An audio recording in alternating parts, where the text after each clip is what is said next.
Yes. Trustees, since we're not gonna have the full time. Sure is. So, All right. He gets 5 minutes, right? Each presenter gets 5 minutes.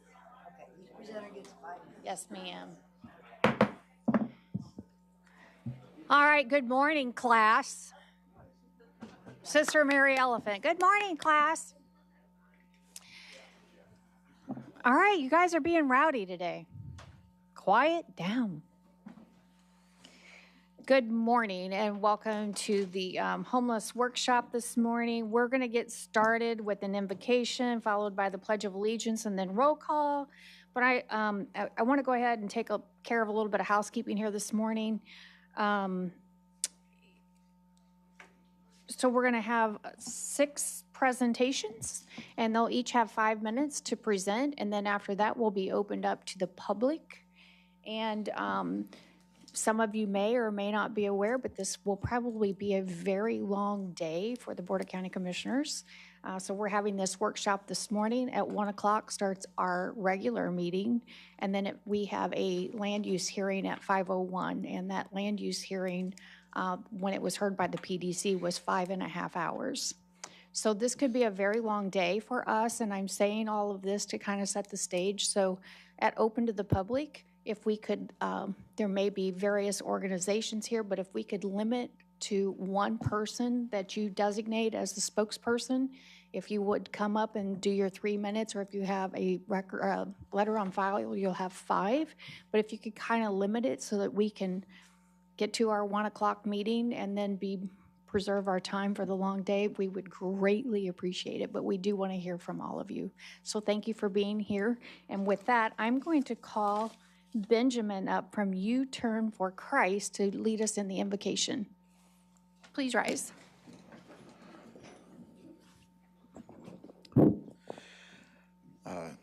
Dear Father, Lord, I just want to thank you for this opportunity for all of us to come together alongside you, Lord, and just know that we can't do anything without you. Lord, I ask that you move mightily in this room today, that you impact the hearts like you've impacted mine, Lord. You release a veil off each one of our eyes and our hearts and just allow us to be open-minded and willing to receive whatever it is that you're trying to put in our hearts today. Lord, I want to thank you for this opportunity for me to be able to come here and just speak alongside of a lot of people that want to see Citrus Hope. But also, Lord, I just want to thank you for everything that you've done in my life and everything that you restored in my life. Lord, I wouldn't be here today if it wasn't for you. So, Lord, I just ask that you bless the county commissioners for their long day that they have ahead of them, Lord, and that everyone leaves here safely and just is impacted and moved in a mighty way. We love you and thank you and praise you. In Jesus' name, amen. Amen. Please join me in the pledge. I pledge Allegiance to the flag of the United States of America and to the republic for which it stands, one nation, under God, indivisible, with liberty and justice for all.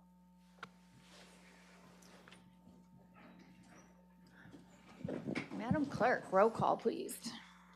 This is a public workshop of the Citrus County Board of County Commissioners this 8th day of July in 2025.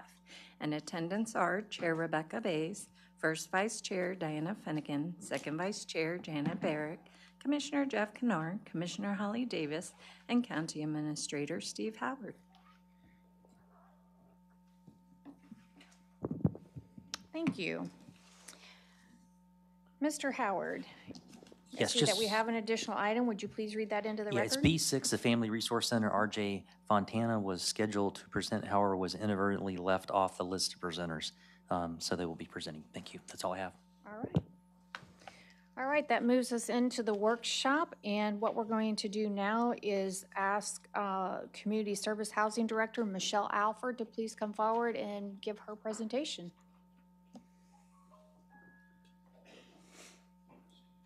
Good morning, Commissioners. Good Michelle morning. Alford, Housing Services Director. Thank you so much for giving me the opportunity to be here today. Just to start off, and I will always say this, to start off, I am not the homeless expert in the county. We do have lots of nonprofits in the county that deal directly with our homeless. But I do have to say, I'm very proud to say we work real closely with a lot of them in the county. Especially after the storms last year, we have built close relationships with the nonprofits as well as our property managers in helping get our homeless, trying to get them housed, and also those that are at risk of being homeless. I kind of consider us the connectors. We work closely with everybody. Where the nonprofits are working directly with the homeless, our goal in the housing division is to prevent homelessness, to prevent financial hardships that can lead up to homelessness. So we're a division of 12, administering state and federally funded grants, and our goal is to increase the quantity and quality of decent, safe, and affordable housing stock for the county's very low, and moderate income families. So just obviously our first program is, I'm going to quickly just kind of go through the programs that are specifically dealing with preventing the financial hardships on the families. And our SHIP is a really big one where we can go in and do emergency home repairs and rehabs. And, you know, we have folks that their mortgages are increasing because they have an old roof and their insurance is skyrocketing. Now they can't afford it. We can go in, we could replace that roof and basically make that home a little more affordable for them. Also, our not-for-profit first-time home buyers program. That can help very low-income families onto the road of homeownership, where they otherwise cannot afford it, nor could they afford rent. But under this program, working directly with Habitat, we are able to get these families housed. Also with our SHIP program is our rental strategy, our rental development. That is the big topic, is the amount of affordable housing units. We as local government are working very hard to make sure that we are enticing developers to come to the county. We can do that with our SHIP grant by offering that local government match that's not coming out of county funds, it's coming out of grant funds. With this local government match, it gives these developers opportunities to go through the tax credit program to be able to offer affordable housing to our community. Our LIHEAP program, that helps low-income households with home energy costs. Power costs are expensive. This is where we can go in, we can assist with the heating and cooling costs and energy crisis and prevent shutoffs. That way we can, these families have a little extra income so they could pay for other expenses. Our HCV, that's our Housing Choice Voucher Program, otherwise known as Section 8. This helps low-income families, seniors, and individuals with disabilities afford housing. We offer vouchers where they can live anywhere they want in the county as long as a landlord's willing to accept the voucher. Our goal is for this family not to pay more than 30% of their annual income on housing costs. That helps keep these families housed. Also, our HUD-VASH program works just like HCV. This is for homeless veterans. We could, and the only difference is it has case management. So these veterans are getting, it's an excellent program. They can get case management, and same thing, it prevents them for paying more than 30% of their income on rent. They can live anywhere they want as long as a landlord accepts it. This program, we work very hard. We have to apply for vouchers every year. It is growing, and we're very proud to say we will continue doing that as long as they give us the opportunity to apply.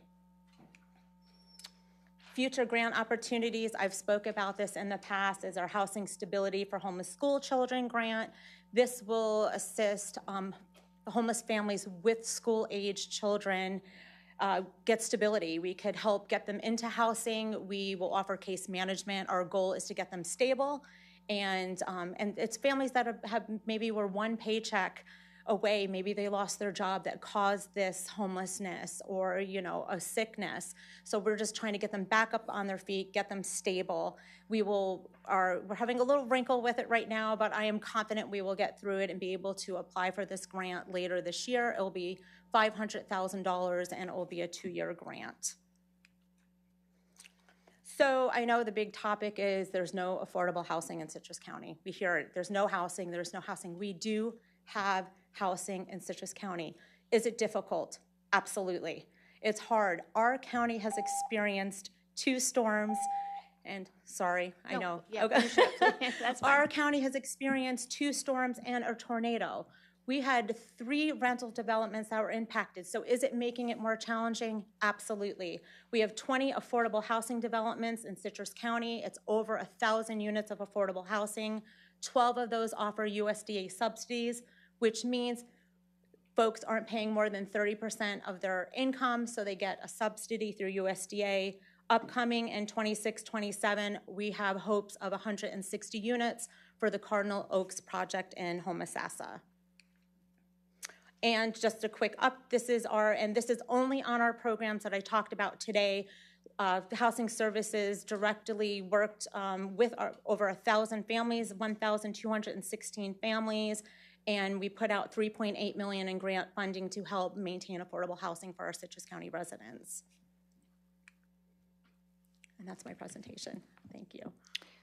Michelle, you gave a presentation to the board recently, and I don't remember, but I remember there was a little over $5 million in assistance. I'm sure Correct. that was part of that. Correct. So that was part of it. To add to it, we also do in housing, we have utility grants and we have a CDBG grant, but those aren't the ones that are really working directly with our low-income families. Okay. So altogether with our additional ones, it was well over $5 million.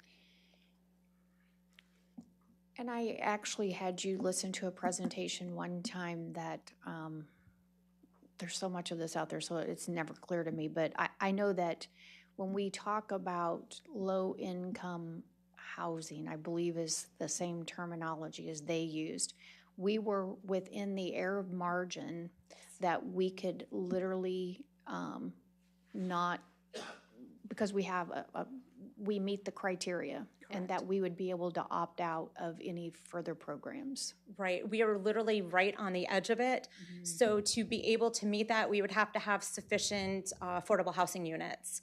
And this year, so when they did it, we didn't have, there's the new development in Crystal River, which will add to those numbers, the fountains at Hidden Lakes, I believe, fountains at Hidden Lakes and Crystal River. That's over, I think that's over 100 units. Don't quote me on that one. So that will help go towards those numbers. And as we talked about the Cardinal Oaks project bringing in, once completed, 160 units. So if we continue pushing towards that, I'm quite confident in the future we may be able to go in that direction. Okay. All right. Thank you so much. Appreciate your presentation and all the work that you do for the county. Okay. All right. Thank you, everybody. All right. Next up is Dwayne Zipper with The Path. Good morning. Welcome. Morning. Thank you, Commissioners, for putting this together and trying to tell the story and bring some breadth to the whole thing. I came to Citrus County in '96, pretty sick, and decided to follow Jesus at that time. And 6 months later, God woke me up 4 o'clock in the morning and said, start a homeless shelter. So I guarantee you from my background, I was pretty shocked. And to this day, I can tell you that I probably wouldn't have done it if God didn't tell me to do it, because it's too hard. It's very difficult work, but that's okay. We did it. I started 4 years of trying to take over the Inverness jail, the old county jail.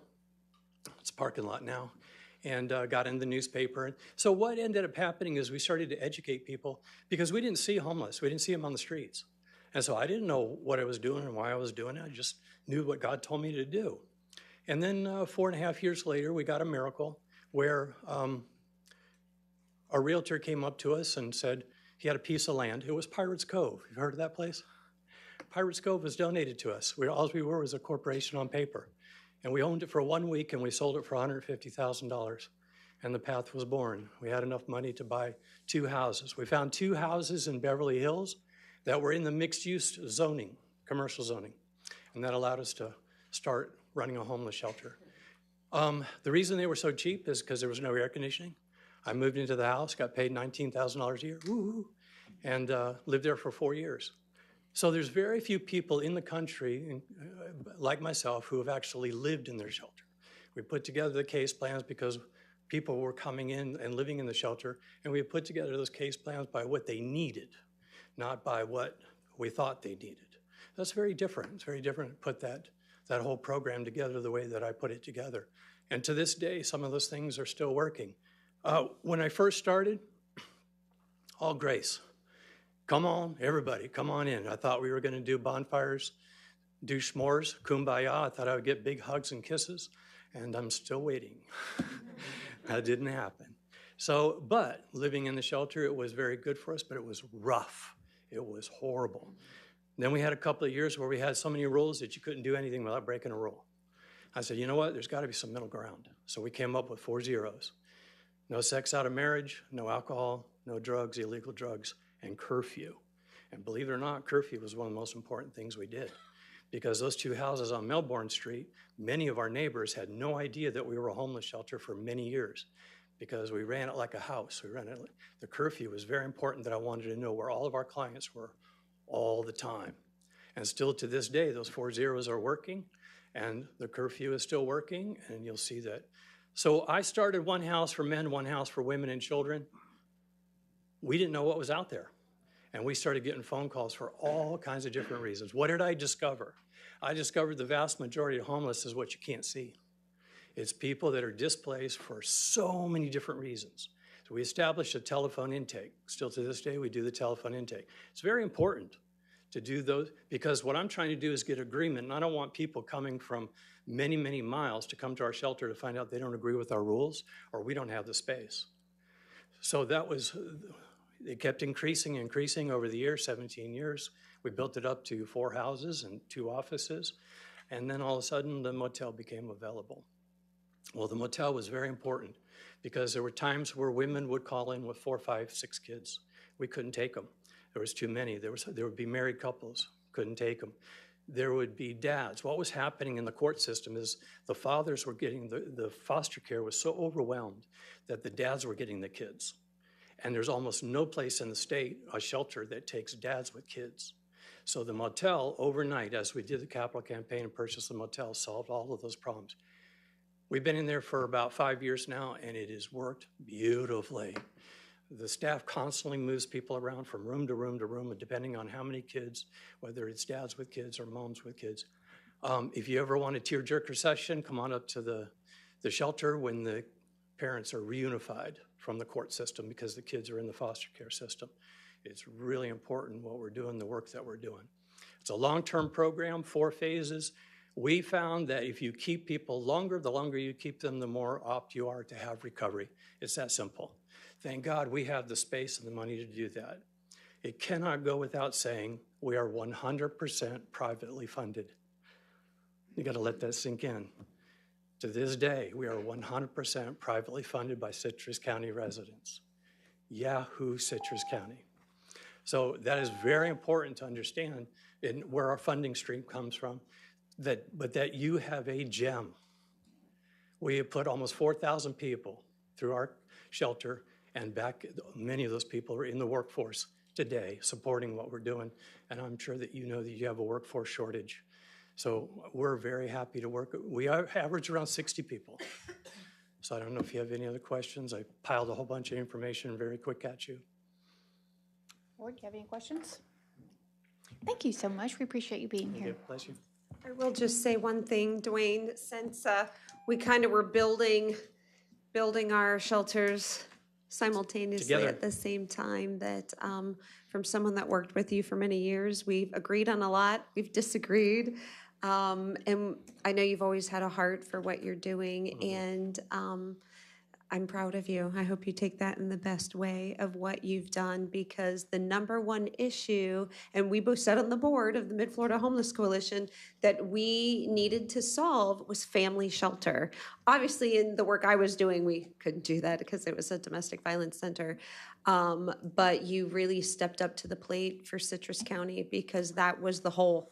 That's why people were in the woods at the time. That was the problem with homelessness that needed to be fixed, was family sheltering. So thank you for taking care of that, and God bless. Thank you. And Madam Chair, I just wanted to say, Dwayne, I have toured the path, and it's an impressive operation. So Yes, very thankful that you're in the community. I love giving tours. The next presentation will be by the Mid-Florida Homeless Coalition, and Ms. Barbara Vendito is going to present. Good morning. Good morning.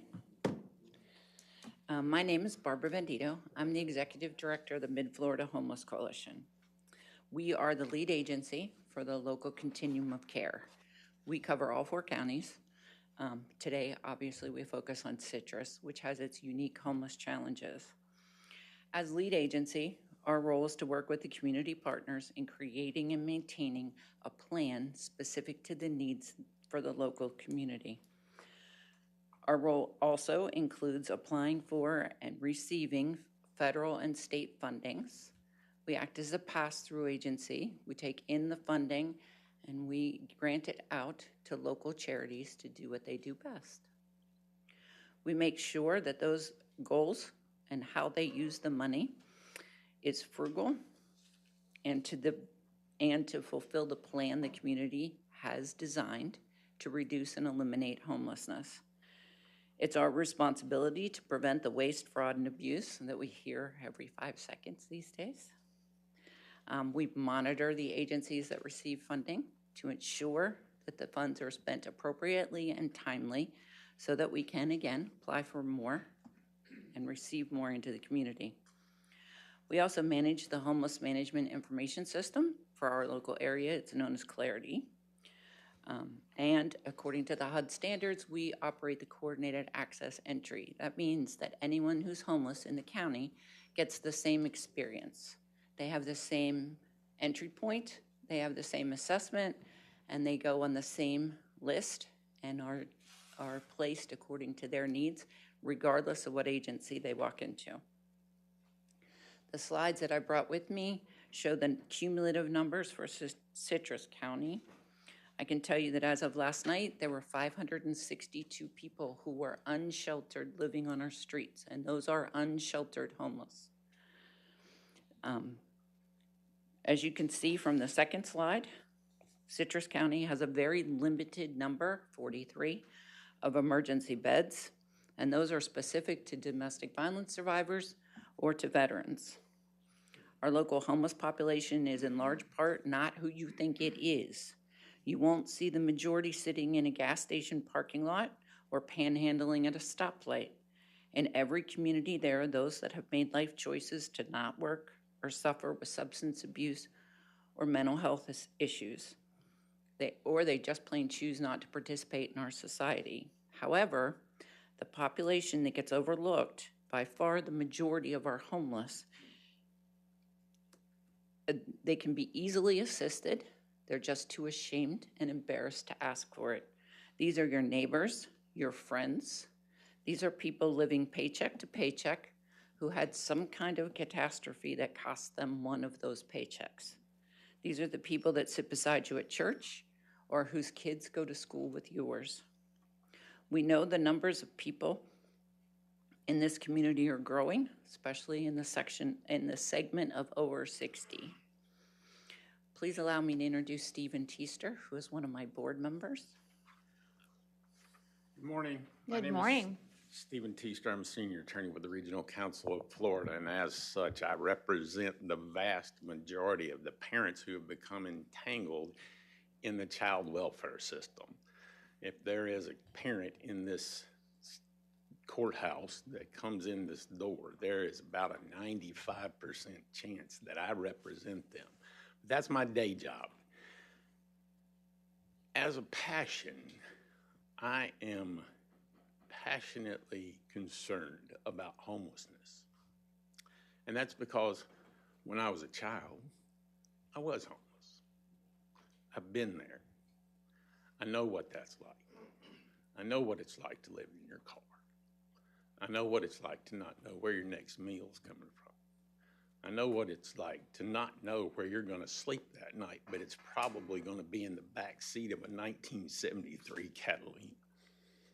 So I know what that's like. When I was asked to join the board, I was extremely honored. And as a U.S. Navy vet, I chair the Veterans Committee of the Homeless Coalition. I would like to tell you a story, but I don't have much time. But I will tell you that I've been out in the field with the people from the Homeless Coalition, and it's been to a point where I was astonished at the people that were homeless because they were not who I expected them to be. And as such, I hope that we are able to assist through the Homeless Coalition. Thank you so much.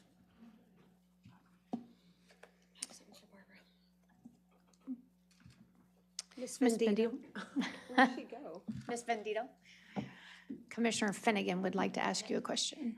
You said the number of homeless, 500 and something. That was from the point in time survey? No, that's as of last night, who are actively connected to one of our community partners or ourselves. Okay. Because I know some of those numbers in point in time, just so we're clear on numbers, because you said living on our streets, which it's not our streets, it might be the woods or whatever, but a lot of those numbers are couch servers. No. Like when they, So the 562 number, I went through and scrubbed. oh, okay. There's actually 639 unsheltered persons, and that's who you're talking about, right? Your couch surfing, those staying with grandma, those kind, the McKinney-Vento definition of homelessness, right? No, as of last night, there were actually 562 people who were staying in places not meant for human habitation in Citrus County. Cars, tents, in the woods, under the viaducts.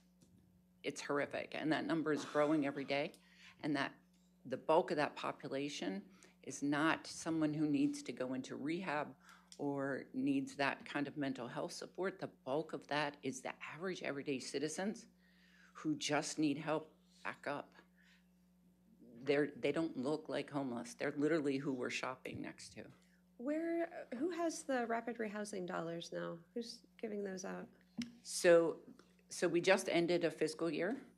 As of July 1, we have them because we have not done an RFA as yet, because honestly, we're very unsure at this point how much we're getting and how much, if we're going to get rapid rehousing dollars. Yeah. So that's what I like. I like just keeping people in their home, keeping our neighbors where they belong. The VSPAT, help me with the acronym. It's the scoring. VSPAT, SPDAT, what is it? VI SPDAT, it's gone. It's a thing of the past. Okay. We still use it from time to time for case management because it is so intensive. It's like if you get a talker, you could go 2 hours doing a VI SPDAT, right?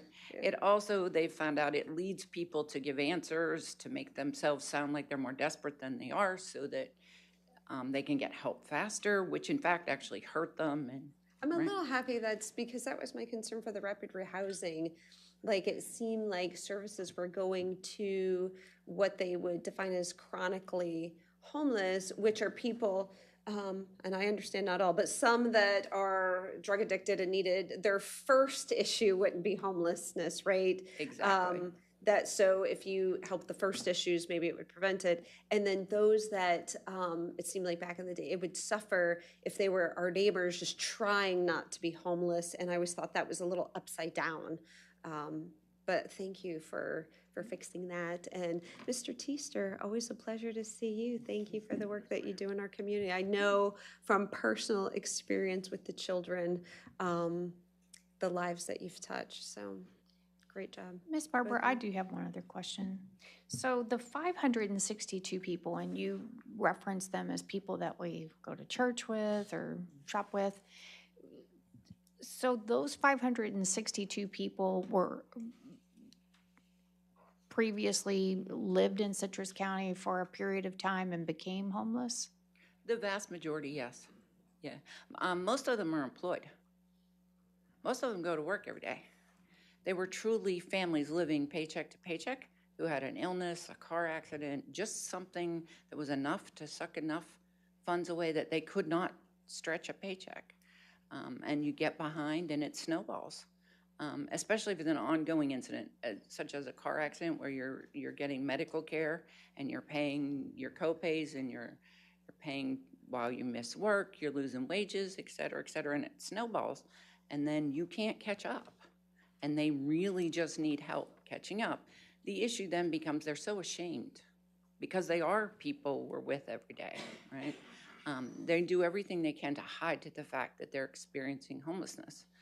We have an 80-year-old man who lived in a car for 6 months. He didn't need to. He was evicted from his house when his wife passed away. All he needed to do was say help, and we had any number of people in the community more than willing to stand up and help him. And he's fine today. But he was so ashamed, He didn't want people to know that he was sleeping in his car. So my question would be then, how do we get those people? What are the services, or how would we reach out to them before they reach that level? I'm a huge fan of a low barrier emergency shelter. I come from the DV world, right? That's 6 to 8 weeks where they have a room that they can lock the door on their family and be safe. They can put their belongings while they go to work.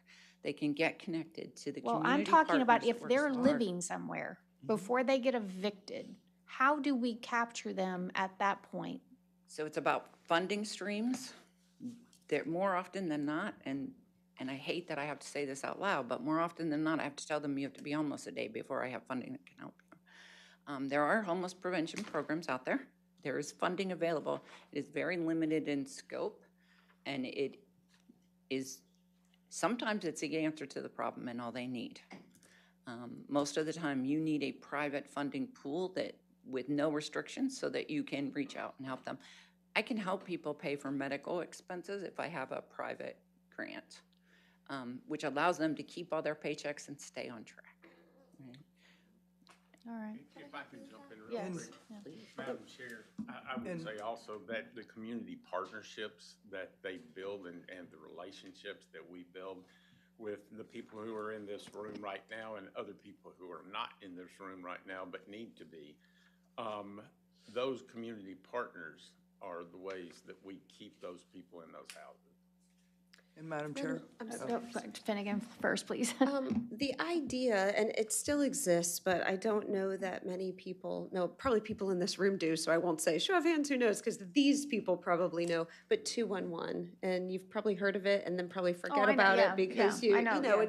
it's not advertised and out there. That was designed for that one-stop shop. So you're on the brink, you're getting behind, as Barbara said, you could call 211, and it's only as good as the agencies keeping up to date with it, because they say, okay, we have funding or food or whatever resources at this time. So I would call 211 and say, I've had an issue, I've had some medical expenses, it's ongoing, and because I've spent all this money, I can't pay my rent. So, okay, who's offering medical services or that can help me at that time? Who has rental assistance at that time? So really, that was the idea, to keep people in their homes. I don't think it's utilized as well as it could be for many reasons. Nonprofits are very, very, very busy with limited funding. So maybe they're not keeping as up to date as they should. But more importantly, 211 for the average citizen is not advertised. It doesn't touch them. They don't realize that. So maybe they know to call United Way. Maybe they live in Crystal River and know to stumble into Daystar, or maybe they're in Hernando and can stumble into Family Resource Center. And, they have, even at CASA, it wouldn't be domestic violence, but maybe they would be in the area of the outreach center and stop in. And we had, and I'm sure you all have it, like a booklet, a resource. There's so much in Citrus County, and I think that's why you can see some of that here. There's a lot of offerings to people in need. It's just connecting them with that service. Community alliance meetings, Mid-Florida Homeless Coalition, there are meetings to share these resources, and I think that they're important, and that these people get in rooms and they talk and make those resources available. But you're right, and that's what I said when I'm big on the rapid rehousing. That's what you're talking about. Let's keep people in their homes. And give them money, or if they are displaced, quickly get them in a place to live while they still have their job and saving money, and then they give them money and then start slowly backing that money out until they're completely on their feet. That, in a perfect world, funding available, that and with the help, with the food and the medical and the dental and some of these other things that people provide, in a perfect world, I think they would all agree that that would be the answer. Does that help? Yes, to me, I'm looking, it says 902 persons experiencing homelessness, and 639 of those were unsheltered. So if she said 562 was last night's number, and I look at it as, if we catch them before they fall, Yes.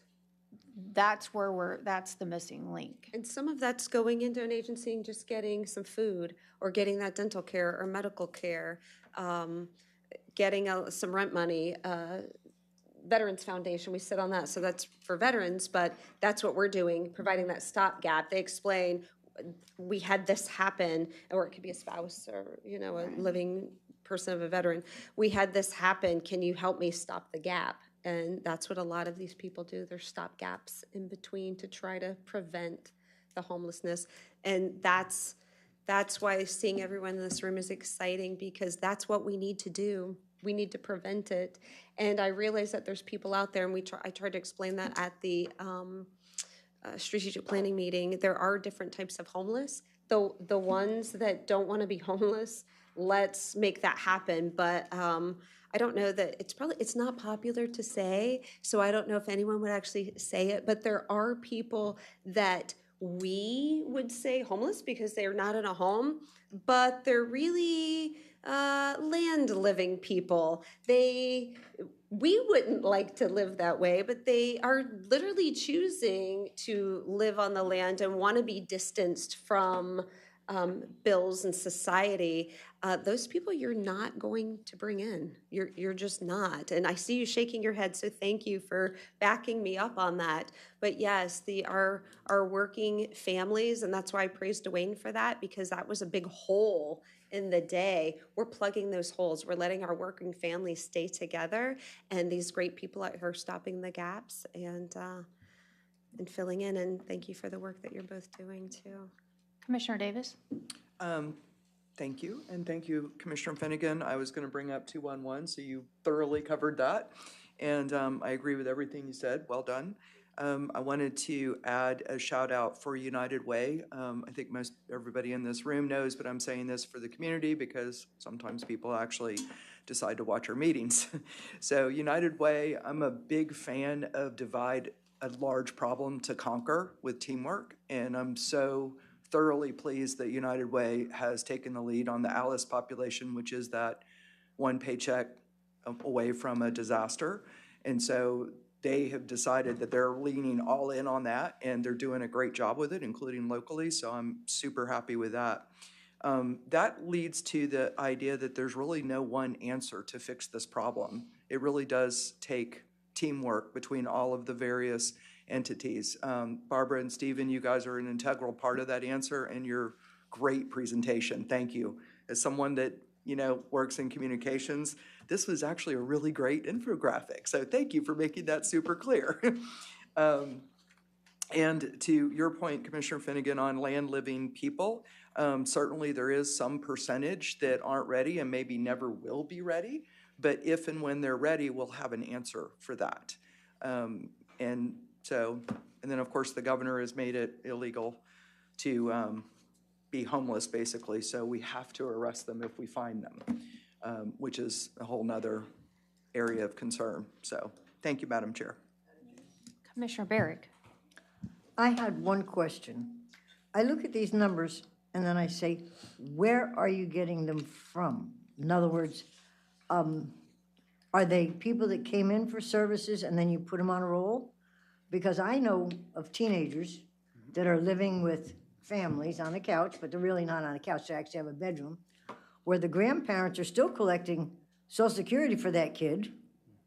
And I'm sure they're not on any rolls except grandma keeps getting a paycheck and the kid keeps living with the friends. They're not in here. And it does happen, right? It happens every day. We all watch it. These are individuals who have reached out for services from any one of the participating agencies, most of whom are in the room, or really anywhere else. Churches refer to us. There's any number of civic groups that refer to us. If they come across someone who says they're homeless and they need help, then they refer them to us. It's a short phone call. It's 6 questions that we ask. And then in order to be into a program, to actually get housing, we actually go out and verify where they're sleeping. And I can tell you they're literally homeless, like literally have nowhere to go. They're not staying on mom's couch or something like that. We do have other numbers. I can give you numbers. that would include all of that. But honestly, those numbers would depress you at how high it really is. There's a lot of variance in the definition of homelessness from even the state to the federal, let alone within the federal government. There's at least 3 different definitions. We tend to stick to the ones that need our help the most, which would be those living in a place not meant for human habitation. No running water, no kitchen, no shelter. Okay, so the numbers you're getting are combined between all the different organizations, not just yours. So the first presentation people, their numbers are in yours. And the next presentation, they'll be in yours. So this would be what I'm considering our total for the county. And they are accepting or going to at least one agency that the county provides out there. Yes, you nailed it. That's exactly That's what what it I is. wanted to know. In other words, where you got these numbers. Thank you. May I ask one more question? Sure, I'm Commissioner sorry, Fagan. because you got the numbers from the agency, do you have any way to know that you don't have duplicate numbers? We manage the Clarity system, the Homeless Management Information System. They input data at their shops, for lack of a better word, that is basic demographics, name. We even have some people in there by their street name. But yes, we're constantly deduping. System does it by itself as long as it's spelled exactly the same. And everybody participates in that? They're putting in the information? I assume yes. CASA wouldn't, obviously. So the only duplication could maybe be those 32 beds because they're not going to give the names. So even now, the ones at CASA, as well as our other DV shelters now get a code, which has to do with their participant number with you guys and the county code and that kind of, but they now get a code. So they have a code in our system that prevents duplications, so. Thank you. Thank you. Next on our agenda is a presentation from the Citrus County School District, Youth and Adult Shelter, Michelle. Oh, it says. It's like Michelle, but Okay. Michelle. I'm just going to say Ms. Cassidy. Good morning. Good morning. Thank you for the invitation to speak. My name is Nichelle Moore Cassidy, and I am the McKinney-Vento liaison for the Citrus County School District and the founder of Yaya's Youth and Young Adult Shelter of Citrus.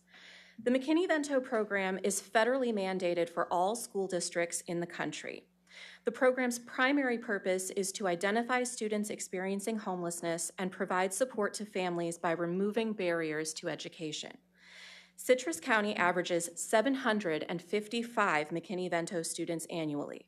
We ended the 24-25 school year having identified 805 students in pre-K through 12th grade experiencing homelessness. These 805 homeless students represent 9% of our free and reduced lunch population, nearly double the state expectation set forth by the Department of Education. 121 of those students were classified as certified unaccompanied homeless youth, meaning they are 16 years or older and not in the physical custody of a legal guardian. These students face an increased risk of sex trafficking and domestic violence, as well as additional barriers to graduating high school and attending college. Due to the constraints of federal funding for the McKinney-Vento program, which does not allow provisions for housing supports, we founded Yaya's Youth and Young Adult Shelter of Citrus to provide wraparound support services and housing for 16 to 24-year-olds. While Yaya's is already providing support to these youths, partnering with Citrus Hope would allow us to focus our housing efforts on the most at-risk and underserved, the 16 to 18-year-olds. Last October, Governor DeSantis signed into law House Bill 1365, criminalizing homelessness by making sleeping in public spaces an arrestable offense. This law also required that counties provide a safe alternative public location for them to sleep and receive access to basic amenities and community resources, thereby tasking us with a state mandate to mitigate the homelessness crisis. Daystar and Catholic Charities are proposing a solution, and they are offering Catholic Charities' proven track record of nearly 2 decades successfully launching and managing 7 different shelters in this region. They are offering us their guidance, their fundraising resources, and a plan tailored to the specific needs of our community. One of the primary concerns for many is the exit strategy for those who will utilize Citrus Hope's resources, because we do not have enough available affordable housing here. Pinellas Hope has a 50% success rate rehousing their participants because they have created available units by utilizing their funding to acquire and build affordable housing to meet the need. They can do that here too. 72% of Citrus County residents are one missed paycheck away from poverty. That's one major health crisis, one unexpected appliance replacement, one catastrophic car repair away from missing their rent payment and becoming homeless themselves. In Citrus County, where we are second in the state for unemployment, a setback like that can be devastating and nearly impossible to recover from without assistance. It can happen to any of us. We owe our citizens the dignity and safety of a place to sleep without fear of assault or arrest. Citrus Hope will not enable helplessness. It will support people while they chart a path to their own stability. I want to thank Commissioner Davis for the invitation to speak to you today and for her support of both Citrus Hope and Yaya's. We need all the commissioners to be involved in the conversation, and we want the community's input and problem-solving ideas to implement plans successfully. The Citrus Hope Project is a vitally needed support for our community, and I urge each of you to consider the needs of our neighbors experiencing homelessness here in our community and to pledge your support in helping us diminish their suffering. Thank you. Thank you. Commissioner Finnegan? I am glad you're here because I have had this question. I've heard about Yaya's and about all the help that you're giving for kids, but how do you work that with underage youth with DCF? Because I know the shelter in Citrus Springs, the Judge Thomas, Avis Craig's going to kill me. The Covenant Children's Home. Thank you. Covenant. Nobody tell Avis. Maybe she's not watching. The Covenant Children's you're Home. busted. She's watching. Sorry, it was just a minor mind blank. I know that they had to do a lot and work with that because they were housing underage. How are you doing that? And are you partnering with them? And what if the parents, or what if they're runaway? Like, how are you? That's Sure. a big question mark in my head. That's a great question. So at this time, we are still working towards finding a facility or a location to begin offering housing support. But in the meantime, we are providing resources and support services and case management to youths without that. When we first launched, we had a very lengthy conversation with DCF, and it was pretty non-productive. There are very few placements for foster students in this county. There are even fewer placements for community kids, who are those who are maybe placed informally by DCF, maybe with a family member or a neighbor or some other random person who has not been vetted. And it is incredibly difficult to get DCF to respond for 16 and 17-year-olds. There is just no place for them. Covenant Children's Home, since their redesign and relaunch, focuses entirely on elementary school age children. They do not take teenagers any longer. I have spoken with Avis. When they were shut down, we had discussed whether or not maybe we could take over that facility for our purposes, but they were in the middle of their relaunch. I have had calls to DCF where students, we had to fight for 6-7 hours to get somebody to come and pick them up if they were 16. I have had a 15-year-old get picked up from a neighbor's house that they were staying with, along with the children in that home. And all of those kids were just randomly placed with one of the elementary school friends' parents who knew nothing about this teenager. And there was absolutely no follow-up, apart from a case manager coming by once a week to take a picture physically of the children. There were no resources given. There was no financial support. There was no follow-up whatsoever for that family. And eventually they got tired of housing this kid that they didn't know, and they threw him out too. That happens constantly. DCF is understaffed. They just do not have the capacity to take these children in. And if they're 16 and 17, what happens most of the time is they get pushed around from county to county, depending on who is on call for the night. They sleep in case manager offices because there aren't enough group home beds. So we are offering a stopgap for that. We are not intending to work with students in foster care. We are working with the kids who can't even get picked up by foster care. That makes sense. I thought that you were already sheltering them, and I had no clue how you do. I applaud your efforts. I just don't think that will happen without partnering with DCF. I think that the state's going to be all over that, and I understand why, because they'll be responsible ultimately, and history of deaths in Florida and years ago. At this time, no one's doing anything, and we're offering to do something. And there's not enough foster homes. I know. There are about a dozen placements in the county. So, but right now, you are operational as that a youth can come to you and at least get some resources, maybe some clothes and services and counseling and things like that? Because I have the position within the school district and this position here, we bridge the gap between where school services end and adult services begin. Of the 4 shelters in the county, there are no adult shelters that can take unaccompanied minors. And there are, of the 2 that 18 and ups could go to, they have program requirements that would mean that those students would have to quit school and not be working at a time when they desperately need to be gaining career skills and finishing their education. So at this time, we're offering everything that we can in helping them get their essential documents so that they can get work, connecting them with Career Source, connecting them with the bike program at Family Resource Center, working with Daystar on getting food resources or all of the 62 food banks wherever we're closest to.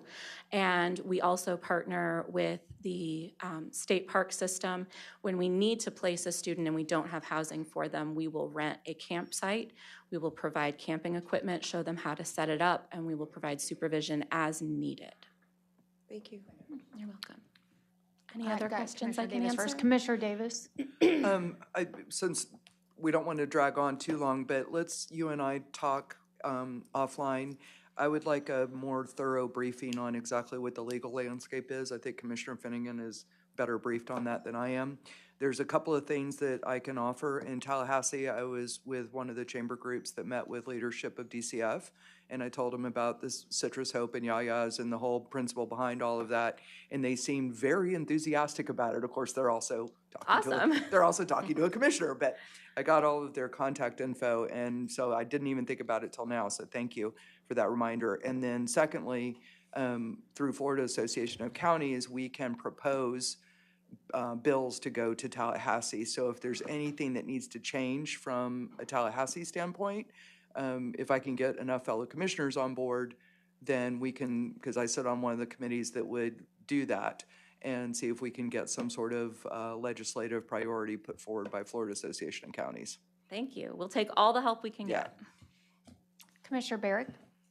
I had a question as to, you get your numbers from the school system? Yes, so my department identifies students, that is our primary directive, is to identify students experiencing homelessness. And I think your question is going to be related to the last presentation and why those numbers are different. HUD's definition of homelessness is for literal homelessness. They have to be literally living on the street. The McKinney-Vento definition is broader because we're talking about students and they have a very much more transient and often unstable situation because they don't have control over where they are a lot of times. So that includes students who are doubled up, either with their family or independently. So that means myself and my family, we lose our housing and we come move in with your family. We're now doubled up. Those students would qualify for McKinney-Vento support. Or perhaps I lose my housing, I have to move into my car, but I decide I'm gonna send my children to live with you and you're going to temporarily house them. So you're not receiving any support, you're not receiving, you haven't planned for this, and so those children would receive McKinney-Vento support.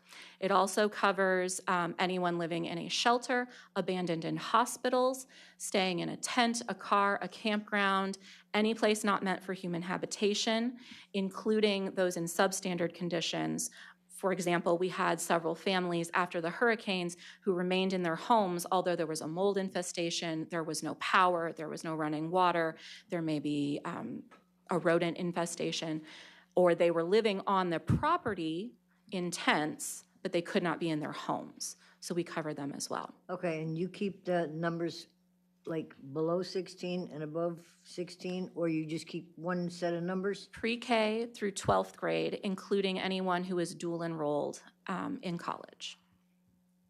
Okay. So this year it was 805 pre-K through 12th grade students, and that's 9% of our free and reduced lunch population. How many of those are enrolled in DCF?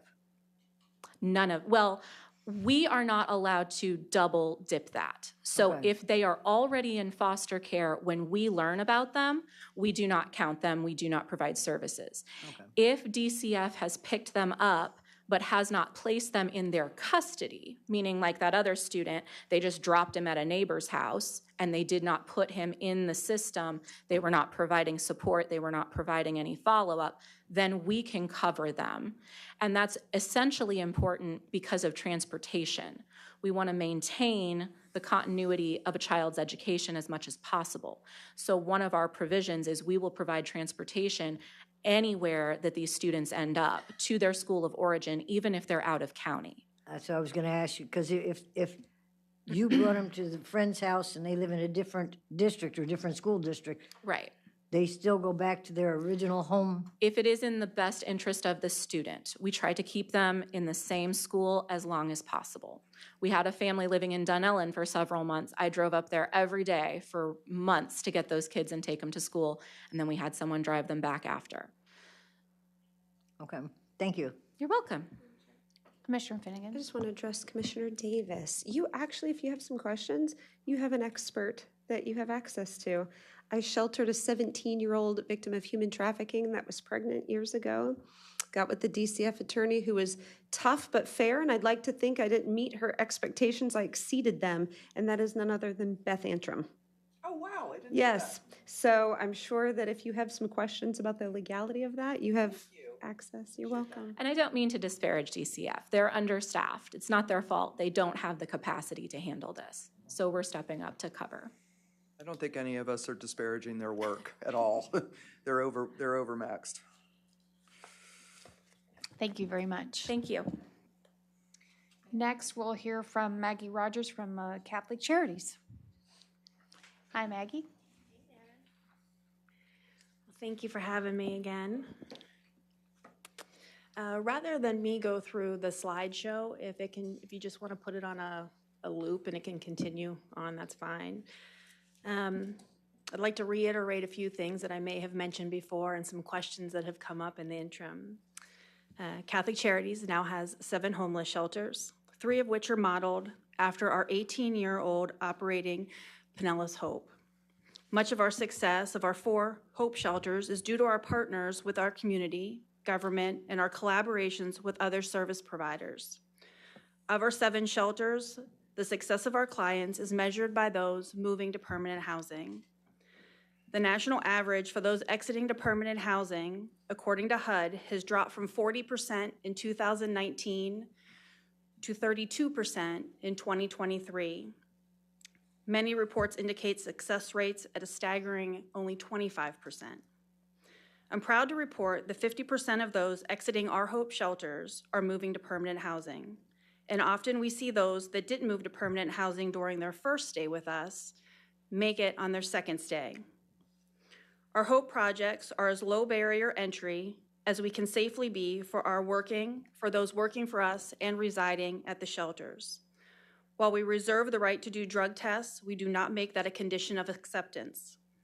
The only background check is for sex offenders. While we do require case management, we do not have requirements for practice or participation in any religious activities. Our success can be attributed to the vast array of wraparound services addressing the root cause of poverty, such as food, shelter, mental health, substance abuse, education, employment, and transportation. We also address health care in various ways at our shelters. As you already know, homeless people use the ER as their primary care provider, costing hospitals and the community thousands, hundreds of thousands of tax dollars.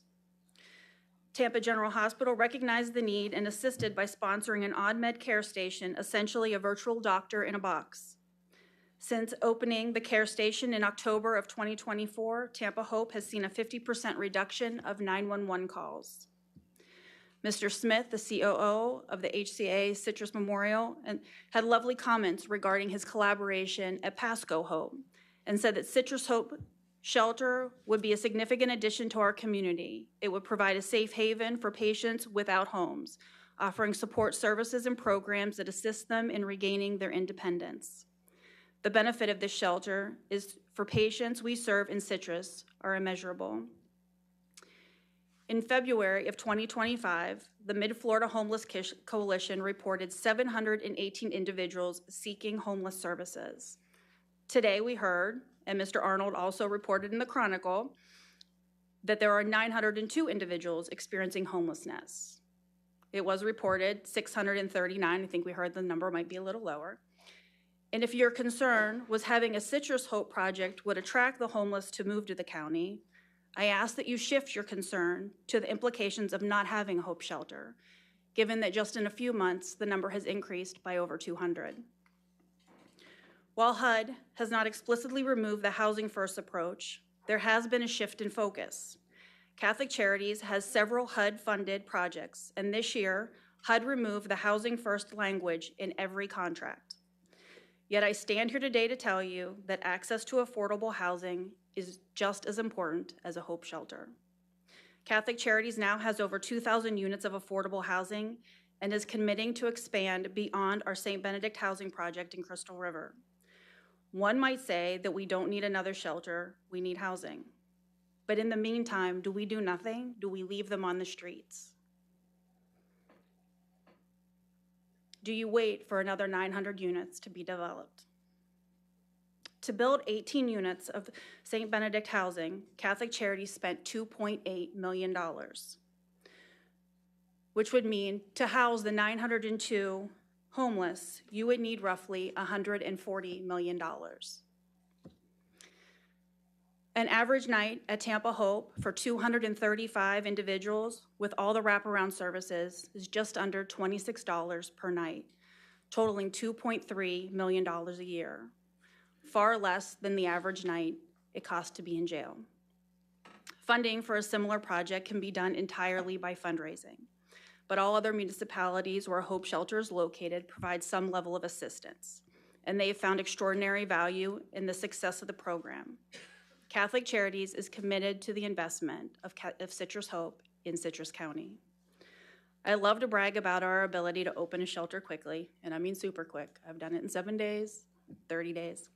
My hope is that it doesn't take political controversy as it did in Pinellas County 18 years ago, or a pandemic as it did in 2020, resulting in the opening of Tampa Hope, or a major hurricane in 2024, taking us to Pasco to open up Pasco Singles as well as Pasco Hope Family. Thank you again for the opportunity to be here today. Thank you. Board, anyone have any questions? We did a third Hope tour last Monday, so 8 days ago, and some of the folks in the audience are here to talk about what they saw. But on the prior two bus tours, we did Pinellas Hope, Tampa Hope. This time we also did Pasco Hope. And one of the Pasco Hopes. One of the Pasco Hopes. So we did the family shelter just specifically because Yaya's and the school district was on the bus, and we wanted to see how we could possibly integrate that. So, thank you. Thank you. Thank you.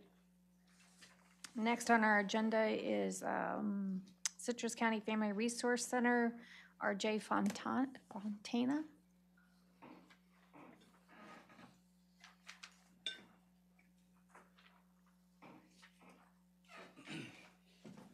Good morning. My name is RJ Fontana, and I serve as the Executive Director at the Family Resource Center. I want to thank you for the opportunity to speak to you today. I'm here to tell you the story of Connections, Citrus County's only drop-in center for the homeless, which we ran for nearly 15 years, and the lessons we learned along the way. Connections was opened in 2011 by our founder, Ginger West. Her vision was simple but powerful: create a one-stop resource center for those experiencing homelessness, a place where people could get a hot meal, take a shower, and receive case management, see a doctor, and get help with housing, all under one roof. And for more than a decade, we did just that. Connections was open 6 to 7 days a week. We offered breakfast and lunch daily, provided protection from the elements, and even stepped in as a warming shelter when the cold weather shelter closed. We offered case management, helping people apply for benefits and rebuild their lives. Many of our clients had no birth certificate, no social security card, no ID. making it nearly impossible to get a job or housing. We helped them obtain documents, allowed them to use our address. We walked with them through the long and difficult process of getting back on their feet. We worked with people just coming out of jail with no support and no plan. We partnered with the Citrus County Homeless Coalition and Veterans Coalition and other agencies to connect people with housing and services. Our on-site medical clinic helped those with no insurance. We did everything we could every single day. But despite all of our efforts, we had to face the painful truth. Many of the people we served were not getting out of homelessness. Yes, some individuals made progress, but many remained stuck, not for lack of support, but because of the barriers surrounding them were too high. And we also must speak honestly. Some individuals chose to remain homeless. Some preferred life in the woods, others weren't ready for structured programs, and many didn't trust a system that had failed them repeatedly. We also dealt with fights, drug use, and mental health crises that put staff and clients at risk. Our small team was not equipped to be a crisis intervention unit, and our community doesn't have enough mental health or addiction resources to support people in real time. Over time, we began to lose support, volunteers, and partners burned out, and we saw the same faces day after day and year after year, stuck despite our best efforts. Eventually, we had to make the heartbreaking decision to close Connections. No one program can fix homelessness, not without a system that works. And Citrus County, we're missing 4 critical components and must be addressed before any homeless program, drop-in center, shelter can succeed. Housing, we have a lack of affordable housing, and when someone has an eviction or a criminal record, even available units are out of reach. Transportation, our buses stop running at 5 p.m. and don't operate on weekends. In a rural community like ours, this makes keeping a job nearly impossible to someone without a car. Employment access, some of our neighbors experiencing homelessness want to work, but face major obstacles, criminal records, and mental health issues, no ID, and no transportation. Local employers aren't set up for second chance hiring, and the wages offered often aren't enough to cover rent. Mental health and substance abuse. This is one of the biggest gaps in Citrus County. Even when someone is ready for treatment, we often have no detox beds, there's long therapy waits, and minimal support for the uninsured. People fall through the cracks daily. While Connections had to close, our commitment to serving this community has never been stronger. At our main center in Hernando, we've created a one-stop resource to bridge the gap for all Citrus County residents. And we do all this with no state or federal money. Here's what we offer. We have a fully operational free medical clinic. We have a bike to work program, food and clothing, an empowerment center where we partner with agencies like Habitat for Humanity, Career Source for resume building and job placement, PNC Bank for financial literacy and budgeting. We're doing homeless prevention. We're taking care of rent and electric now. Computers available for job search, housing applications, and benefit enrollment. We help our neighbors with government benefits by applying for them. We have a Christmas project providing gifts for nearly 2,000 kids with 32 partnering agencies. We have built a place where we can find hope, where people can find hope and practical help, and we try to help all of our neighbors towards self-sufficiency. For 15 years, Connections was a place of compassion, service, and hope, but even our best wasn't enough to overcome a broken system. Until Citrus County fills the gaps in housing, transportation, employment, and behavioral health, we will continue to see people stuck in survival mode, cycling in and out of crisis. Let's stop managing homelessness and start solving it together. Thank you. Thank you. I do have a resource guide. We have a lot of resources here. And we all the organizations in our county work together very well. There's one for everybody. So yeah, there's, I think, 18 pages there of just resources here in our county. Thank you so much. Ford, do you have any questions? Yeah. Commissioner Barrick? I'd like to thank you and your organization. You work very well and you do a good job and you get people to do things. But you have hit on the 4 things that we need to address, which is, the most important thing. We have the agencies there, and you're able to partner with them and call them and get the assistance if a person wants it.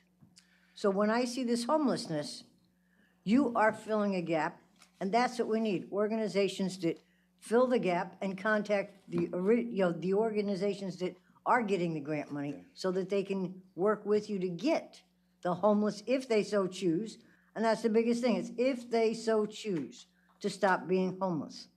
And I appreciate your honesty about the fact that some of them never do or will choose to be unhomeless. Thank you.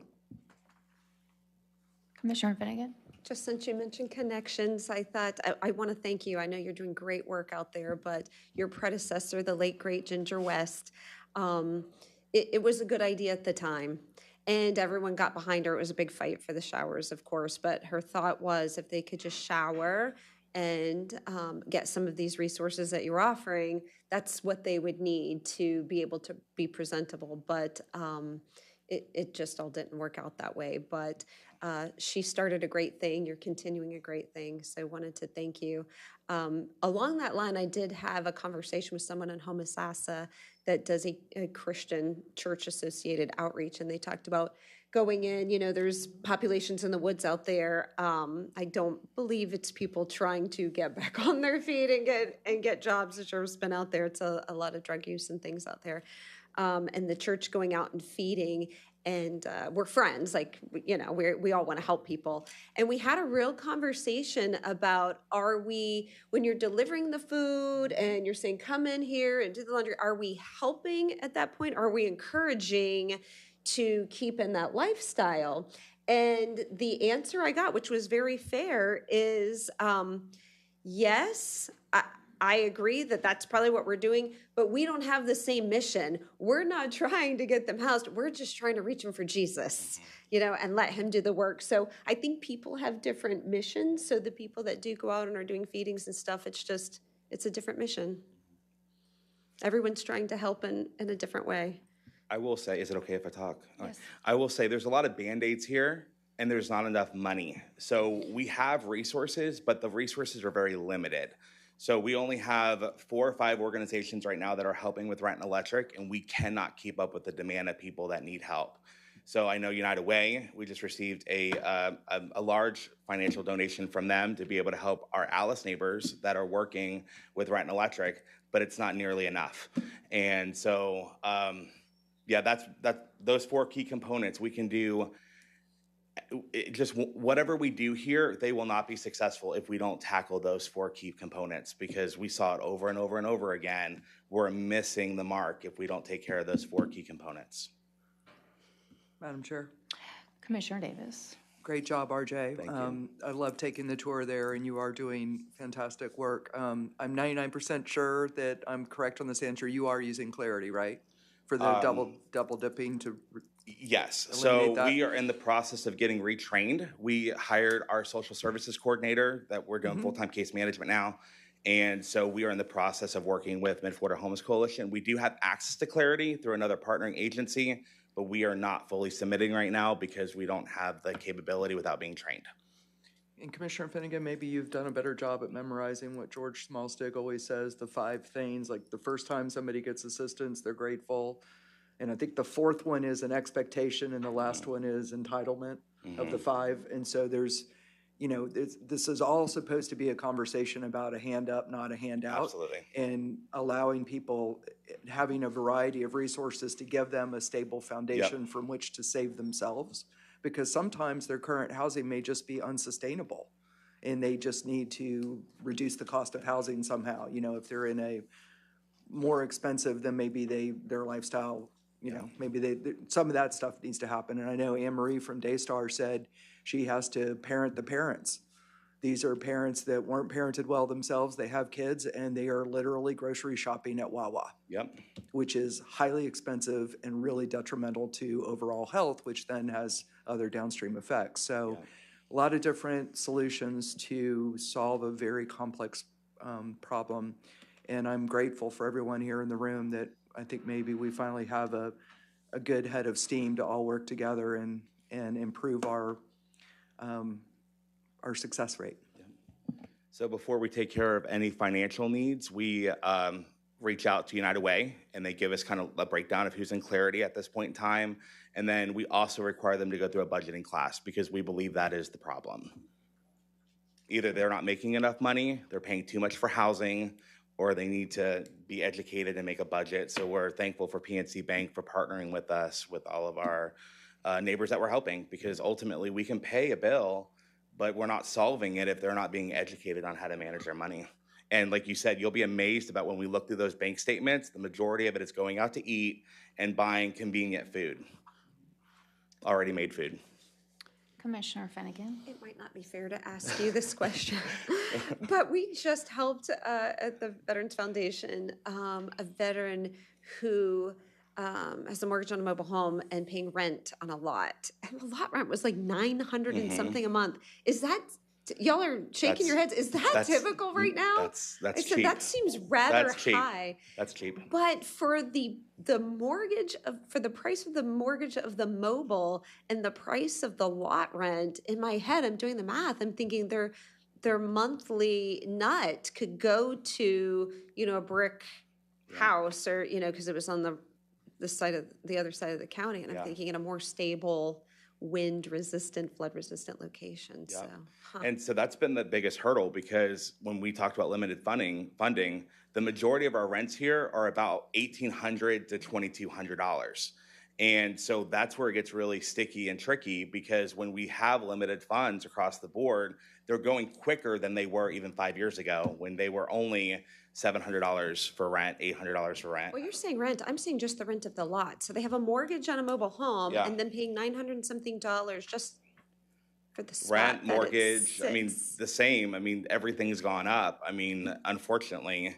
And that's why personally we love working with Habitat, and we want to work with the clients before they can be eligible for Habitat, because a lot of times Habitat will work with the people that need it, but they've already missed the mark with the budgeting and the bad credit. They have to work on all that before they can even become eligible for a Habitat home. And they're paying anywhere between $300 to $700 a month, which is that's cheaper than most affordable housing. So we're huge components of Habitat for Humanity. Thank you guys so much. Thank you. Well, that concludes our published agenda presentations. Now we're going to go open to the public. If there's anyone wishing to address the board, please fill out a green card. You will have 3 minutes, and please state your name and address for the record.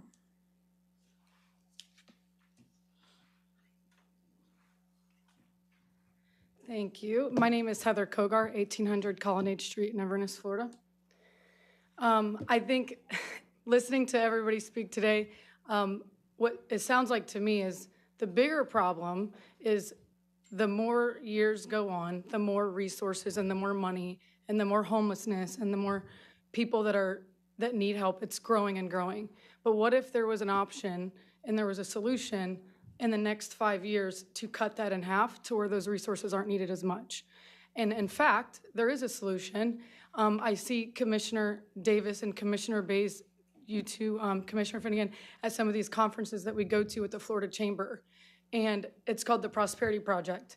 And 5 years from now, I can almost bet, and we can all probably agree, that we're gonna be having this same conversation again. If not, more people are gonna be needing it. We can't fund it because of how many people are needing resources. What if in 5 years from now, half of the people need the resources, so we don't have to find that much money again, or keep continuing to find that much money? So Prosperity Citrus, what people don't know, they don't know. Our business community here in Citrus County, what we're so lucky to have is how much they rally when they know people need help. So what if the business community knew, and the people that donate money to all these programs, what if they knew that we had 5,300 kids in Citrus County in poverty right now, where we stand today? There's 5,300 kids. That's kids, not including their family.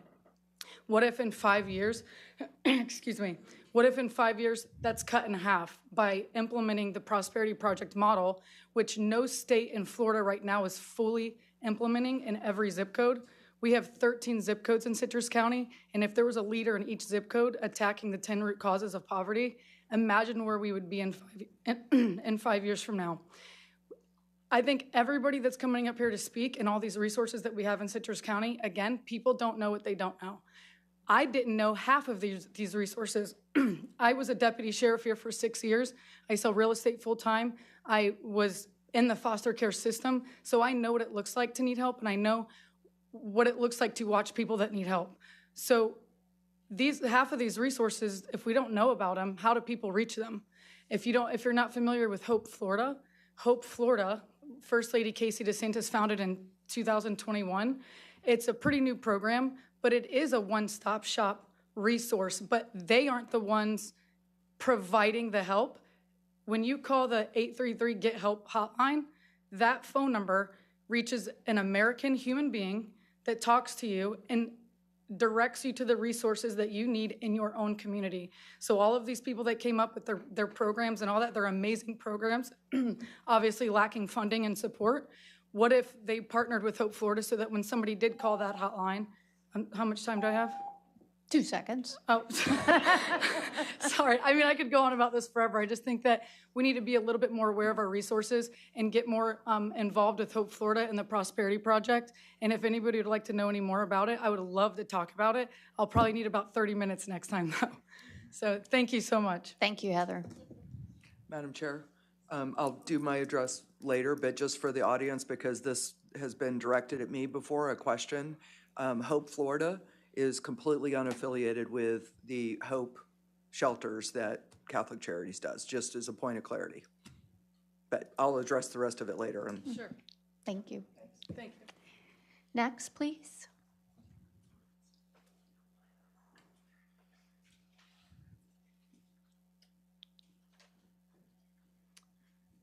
My name is Douglas Lobel, and I live at 1600 West Spring Meadow Loop in Lecanto. And I've been listening to all the presentations. I did go on the bus tour that went down to St. Pete and to Tampa. First of all, I served on one of the original boards for the PATH shelter. I gave up my board position so that my wife could go on the board as a vice president of Brandon Bank and arrange for the financing to buy the motel, which has made a big difference in that organization.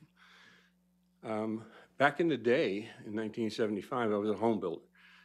I used to buy land in Brandon for $500 an acre, burned out orange groves. I built 3,000 square foot houses and sold them for $43,500. And I had a 21% net profit.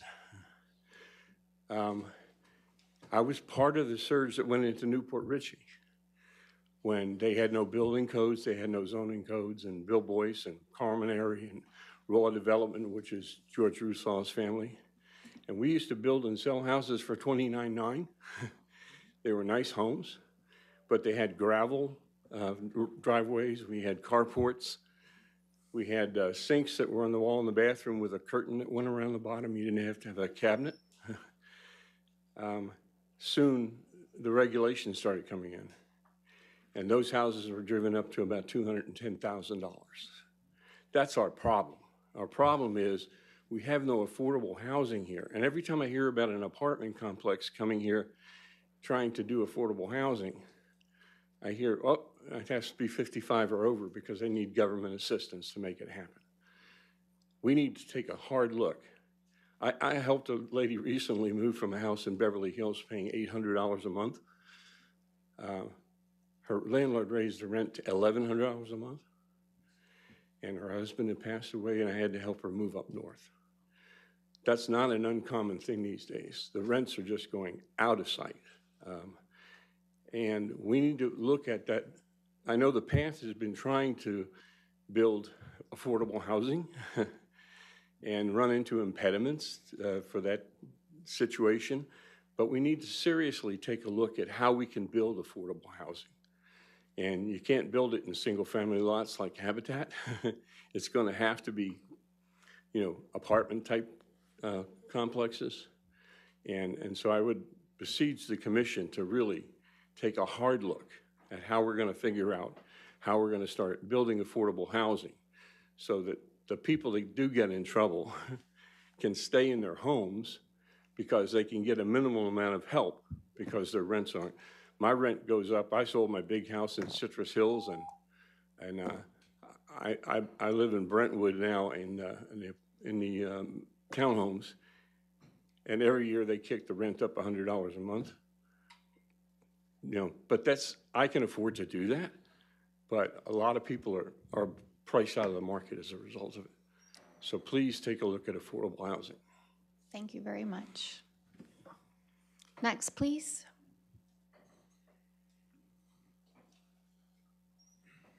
Good morning. Good morning, guys.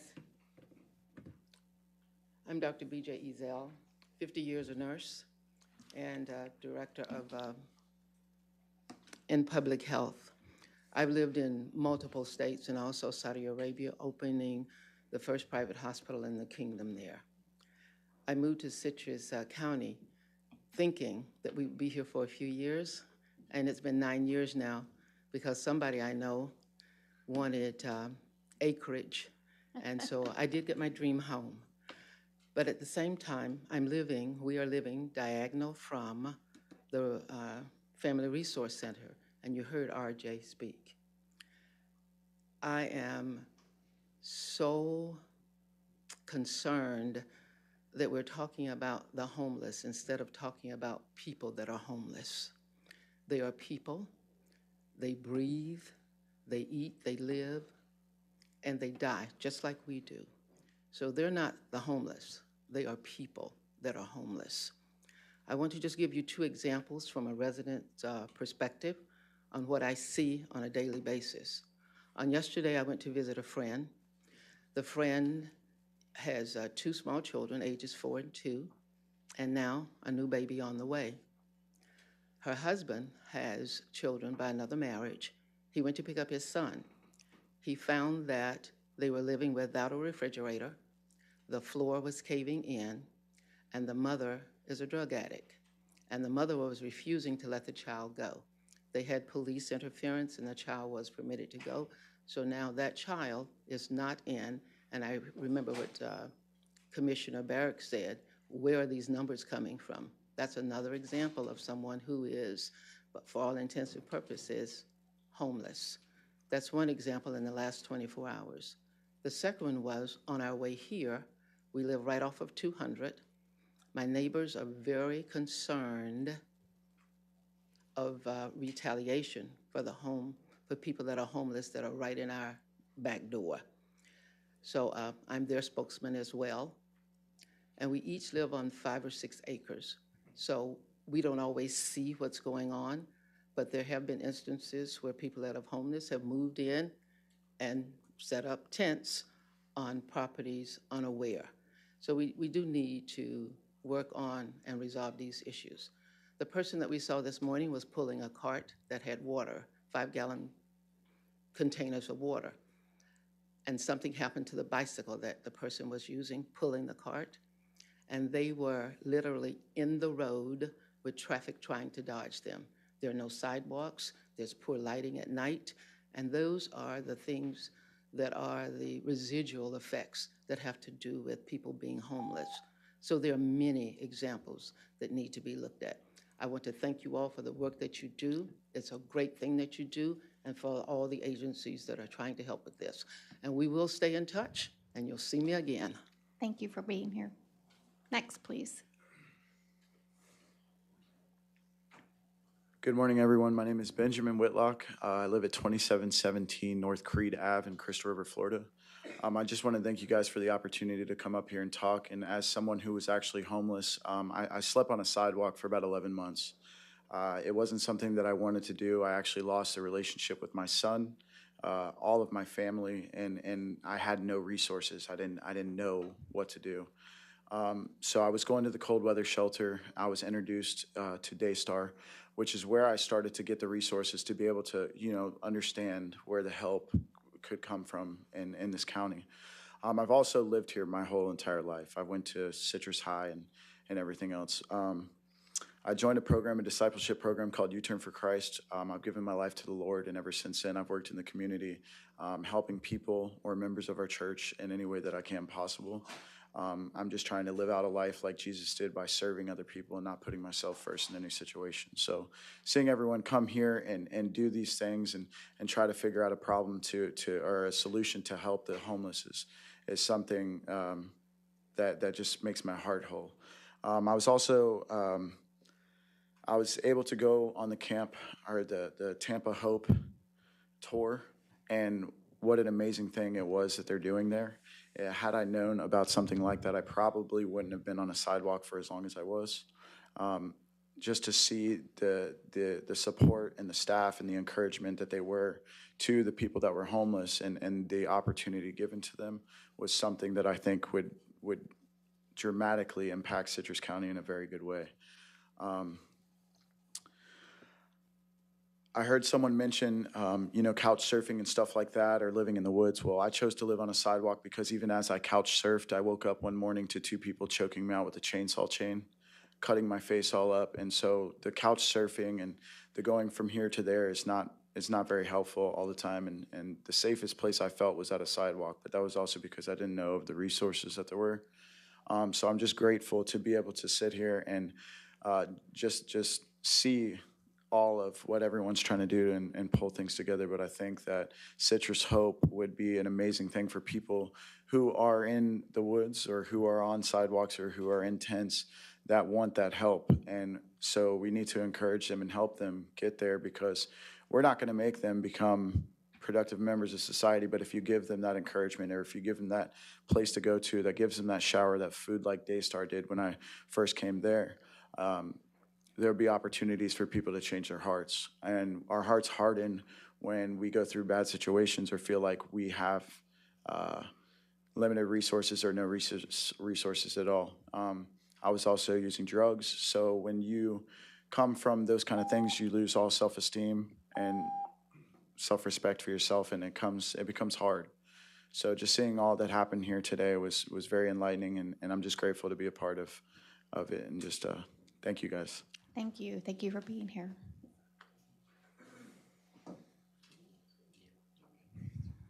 Good morning. Good morning. Thank you, commissioners, for doing this today. This has been so informative, and it's, we're just so blessed to live in our community. Citrus County is a wonderful, giving community, and we all care about this very, very much. And I think that getting the right knowledge is the best thing for us to get started on these things. And not get started. That's not really a good way to put it, because there are so many people doing so many good things. But as we know, the problem is growing. I mean, look at the legislature and the governor last year passing that law because they know it's a huge problem. And in that law, they had a provision that a municipality or county government may, they did not say they had to, but may go ahead and set aside land for people who were unhoused and such. So, but then that would require the county to really get into the business of it. They would have to deal with DCF and all this. In my opinion, my humble opinion, I don't think that's a good idea for us to do. I mean, I think we'd be better off like our friends down in Pinellas or Tampa, city of Tampa or Pasco do, and turn it over to Catholic Charities or whatever to have a Citrus Hope. These people know what they're doing, and we wouldn't have to get involved in that. Because, in my opinion, again, we need to do something because the deputies don't want to arrest these people when they're on public property and they have no place else to sleep. And then they end up with, if that happens, they end up with a revolving door of, fine, they arrest them, then our clerk over here has paperwork to do, the sheriff's department has paperwork to do, it costs money to put them up in jail, and then they get out again, and then are they going to go, end up back in jail because they have no place to stay? So these are all things that we have to consider as we move forward to try to help and solve the problem, because as we know, it's very expensive to live right now. We've seen the numbers out there, we know, and so I think we just really have to think about what we're going to do for the future. So I appreciate you doing this today and your care. You're all really fine people, and I know you want solutions and doing the best for our people in Citrus County. So thank you very much. Appreciate it. Chair, for the record, can I please have her state her name? Okay, I'm sorry. I just realized I had it filled out. Who are you? Susan Gill, 1251 North Annapolis Avenue in Hernando. Thank you. Next, please. Good morning. Barbara Wheeler, 4675 East Stallion Lane, Inverness, Florida, and the former executive director of Mid-Florida Homeless Coalition. And again, thank you for this. Thank you for all of that are in this room and that are listening to be educated about this both human and housing situation. Yes, I truly believe that we should not be talking about homeless, but those experiencing homeless, because the whole concept is that once that person is no longer has a roof over their head, again, they're no longer homeless. Doug LaBelle, very succinct in what he had to say. Yes, it's a housing issue. And yes, I have a sister-in-law who is living in a mobile home that may end up homeless because her lot rent continues to go up. So yes, if you look at the market, mobile homes are selling for $10,000 because people can no longer afford house rents and their lot rent, and they're looking to get rid of their mobile homes and getting nothing for them. This is a housing issue, regardless of, yes, there's reasons that people become homeless, but when we look at a lot of the numbers that Barbara presented, getting divorced. A large number of people getting divorced end up homeless because all of a sudden you no longer have two incomes and they can't afford housing. I also want to just share with you that there are more and more people that are coming out of the hospital that are being dumped. I got a call from Ken Fagan of the Salvation Army the other day saying, I've just got this person dumped on my front door. What do I do? Refer them to Mid-Florida. Mid-Florida is saying that there's more and more people being dumped from the hospital. Unfortunately, Citrus Hope will not be able to help those folks, in my perspective, because living in a tent is not going to be the solution for them. So yes, we have to look at more solutions. And emergency shelter, as much as I, am not thrilled about emergency shelter from the perspective that, housing is the best solution, I'm with a lot of people in this room saying, there's less and less money potentially going to be available even to get people into housing, depending on what happens up in Washington, D.C. And so, yes, we need to take a look at what we can do locally.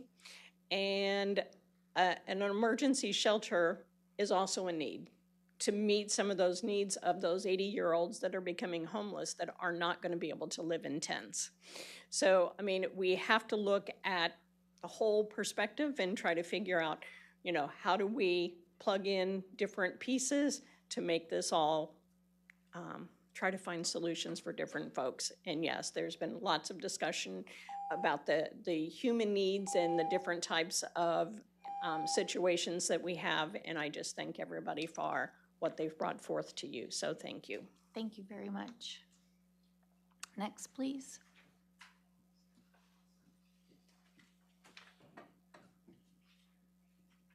I am Becky Beatty at 201 South Paladin Terrace in Inverness.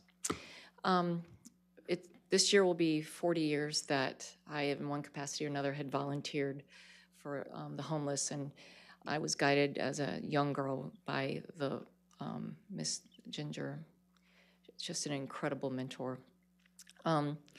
I sat here today and watched my favorite thing in 40 years ago, how I fell in love with Citrus County, is because of the people like you in this room and the people sitting up there. We care. Citrus County cares so much about people.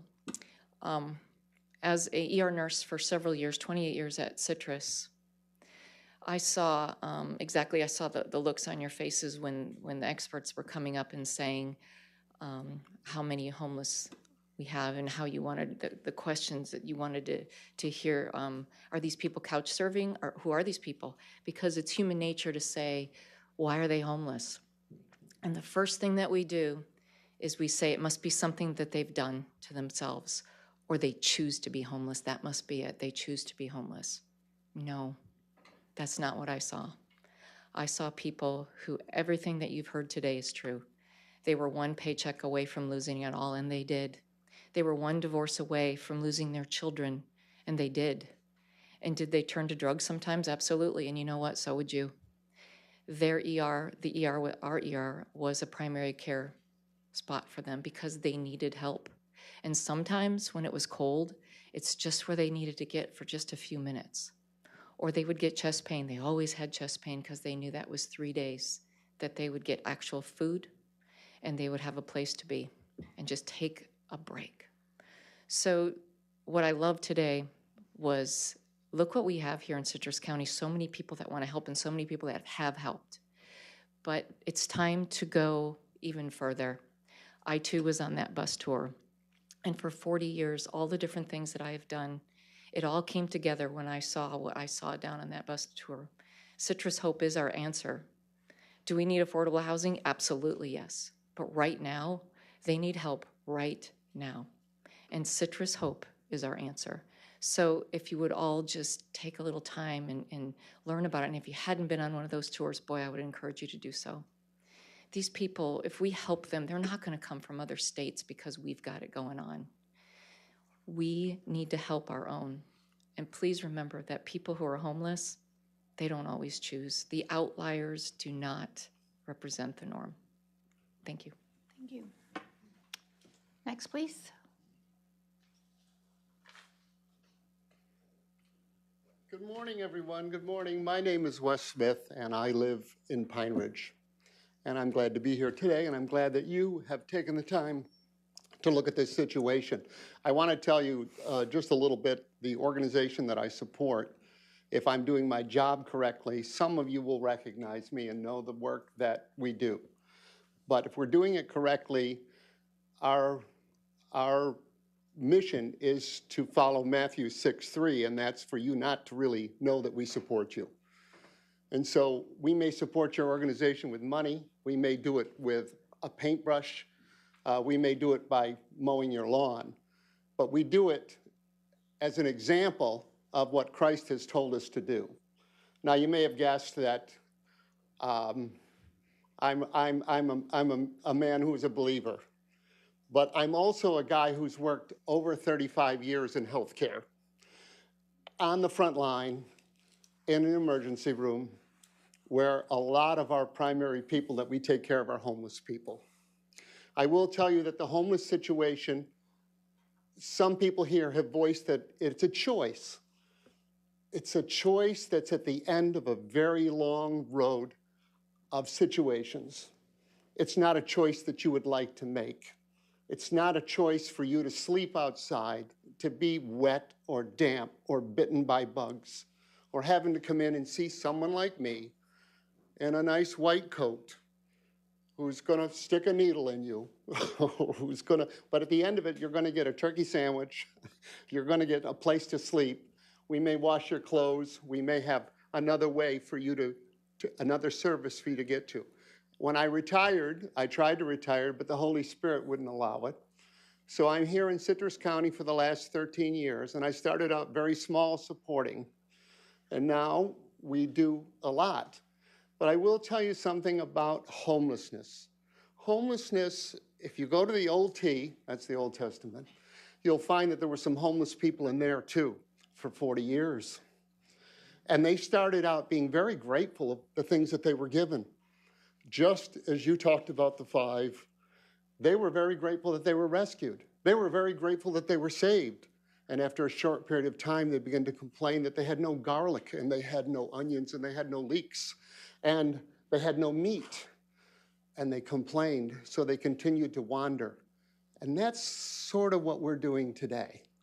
I have supported homeless relief organizations in Palm Beach County, in Broward County, in Orange County, in Hillsborough, here in Citrus, and when I practiced in Los Angeles, at UCLA, at Queen of Angels Hospital. I have worked primarily with Catholic organizations because they're the most compassionate.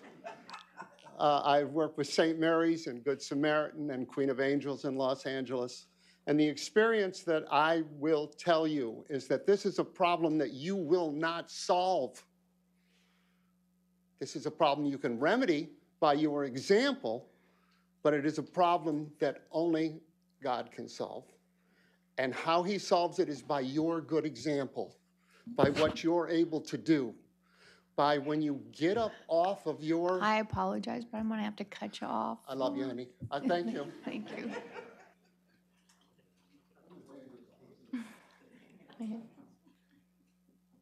Doggone buzzer. Good morning. Good morning. Carla Hino, 5528 West Nova Circle, Homosassa, Florida.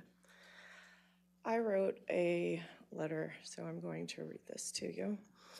Good morning. My name is Carla Heino. I'm a 30-year resident of Citrus County, a wife, a mother, a volunteer with Yayas, and someone who spent years without a safe place to call my own.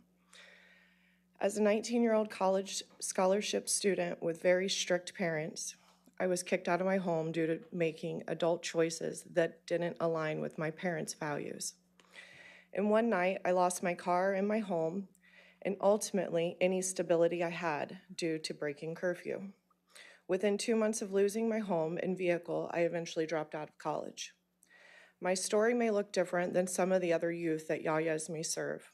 However, the end result looks very similar. For months, I spent night after night making decisions based on my circumstance to have a place to lay my head at night.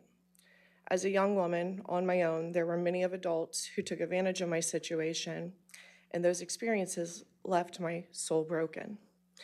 I know what it feels like to not have a front door to walk through. I know the exhaustion of not knowing where you're going to sleep and the ache of trying to hold yourself together when everything around you is falling apart. I know what it feels like to live out of suitcases and bags and have nowhere to store my belongings while I try to go to work and go to school. I know what it's like to not have a vehicle to get me from one place to another, or even to use as a place to shelter as well. So when I speak about homelessness, I don't speak from observation, I speak from experience. Since rebuilding my life 10 years ago, I have opened my home throughout the years to other individuals who did not have anywhere to go. I've served in our cold weather shelter. I've met with people living in tents, in their cars, and couch surfing just to survive another day. I've sat with them. I've heard their stories. And I can tell you without a doubt, Citrus County does have a crisis. But there is hope, and there's real proven hope in the model Pinellas County has built through Pinellas Hope.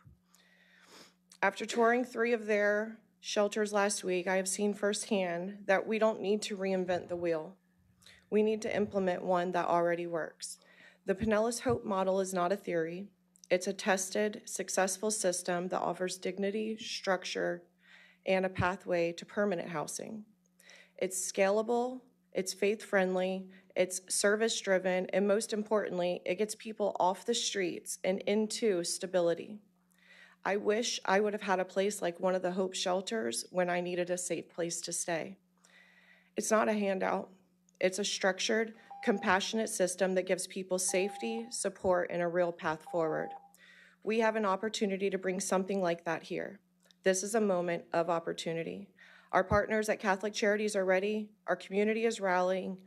All we need now is your support to move this from a workshop topic to a countywide priority. I'm asking you today to take this seriously, to help us lay a foundation, not just for emergency response, but for long-term transformation. Let's build something that gives people what I once needed, a chance to feel human again, a place to start over, a reason to believe they still matter. Thank you. Thank you. Thank you, Ms. Davis, for your leadership and giving us a voice. Next, please.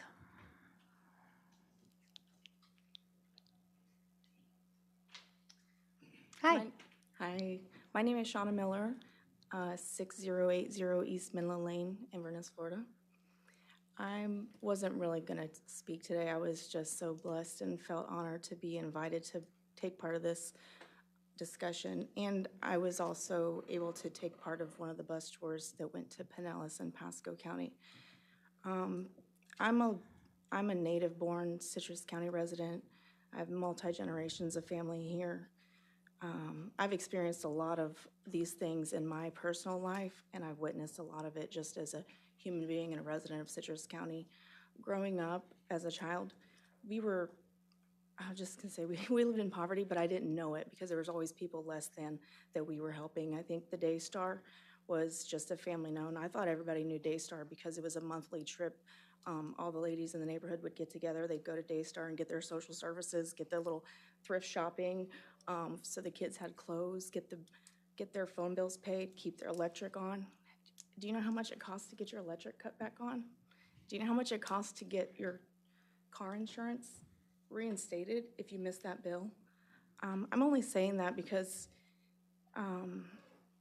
we talked about the ALICE, we talked about the people that become homeless and trying to prevent and getting those services and connecting people to services. I'm a nurse by trade, and I'm a case manager at the hospital. I was case manager at both of the hospitals at some time. And I like to say that I'm not a case manager. A case manager is what I am. It allows me to be more me, to be able to inform people, to help them, to empower the people. Unfortunately, in the climate that we're in, there's really little resources. I am thankful for the resource list that the community resources do, because I can give those to people, and if they can't use them now, they can share them, and I encourage that. I try to connect people to where I think they can have the best route for success. I will say we're very limited on what we can do from a hospital and a clinical setting.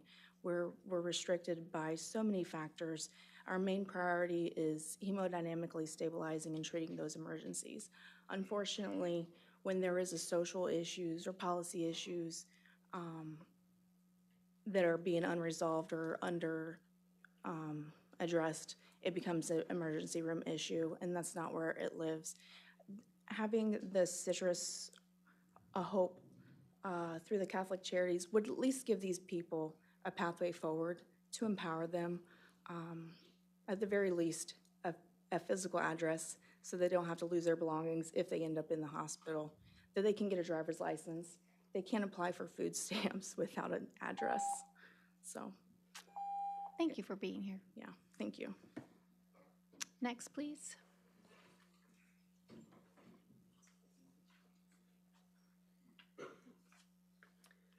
Christy Jocelyn, address is exempt. I represent Daystar as the Director of Social Services, as well as the Executive Director of Basics United.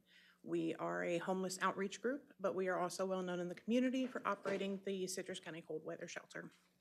And I'm coming from a different angle today. I know you heard a lot of stats and a lot of information, but I kind of wanted to give you the soft white underbelly of those who are currently experiencing homelessness. So some of the stories on my active caseload, I have a 70-year-old and 36-year-old father and son.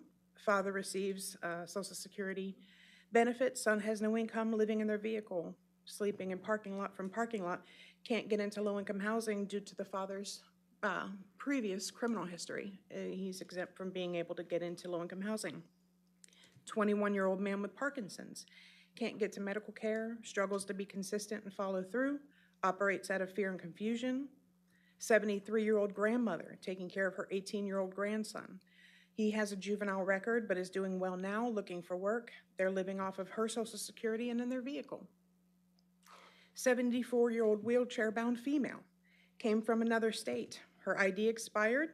She started to try and establish things, but her purse was stolen. She had no way to access her bank account, to get a new bank record. She had no way to get a new ID. We had to work with her to get a birth certificate from the state that she was born in, take her down to the DMV, get a new ID, take her to the bank so she could get access to her bank records. She's in a wheelchair. She's now missing. We haven't seen her for 2 weeks. A 75-year-old woman pushed out of home, taken advantage by a younger man who's utilizing her Social Security to pay for his wants and needs. She's afraid, but what choices does she have? She doesn't qualify for the DV shelter because she's not actively fleeing domestic violence. She hasn't got to that point to make that choice. 79-year-old mother and grandmother evicted out of home because she complained about the living conditions of the residence that she was living in. She has a 51-year-old disabled son, a 20-year-old severely mentally disabled grandson, all living in the car together. All of them receive Social Security or disability, but because now they have an eviction on their record because she complained about the residency, she can't get into housing. 39-year-old male and 39-year-old unmarried female. He has mental health, has a marijuana card.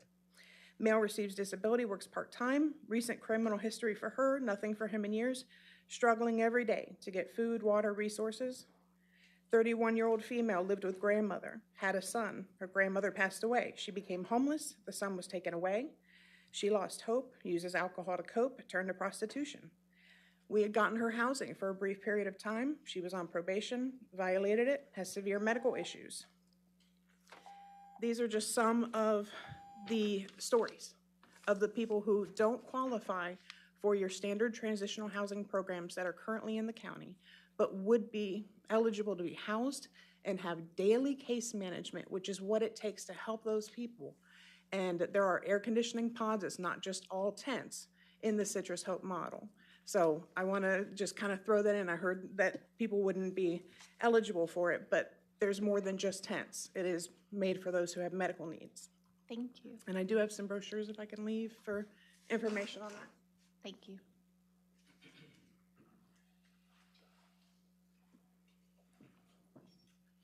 Good morning, Commissioners. Josh Wooten, President, CEO of the Citrus County Chamber of Commerce. And I'm happy to tell you that I have visited all 3 sites, Tampa Hope, Pinellas Hope, and Pasco Hope, and came away extremely impressed. It's not just tents, it's also the little housing units that have air conditioning and heat, and I think they cost about $15,000 to place on the pads. But what we've talked about for years is the wraparound services, just housing the homeless. You know, it becomes a recurring thing. Catholic Charities had, to me, the best wraparound services available. I mean, they swing a big bat in communities. They have funding, they have support. I think we have 6 parishes in our county that would probably heavily support them.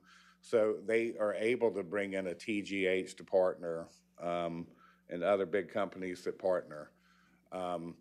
So it's a staggering number that y'all are paying for the 127 homeless people that are in jail for the crime of probably loitering or just being homeless. That's a big number. I think it's $8,000. That'd be about $8,000 if they were all in there at once. And if they were in there for 30 days, that'd be about $240,000. So there's an economic reason why we should want to do this, as well as it being the right thing to do. I can't think of any box that Catholic Charities hasn't checked with these Hope facilities. You have the mental health aspect, you have the job aspect. I see the warden here. We're working with him now. Somebody mentioned reentry programs.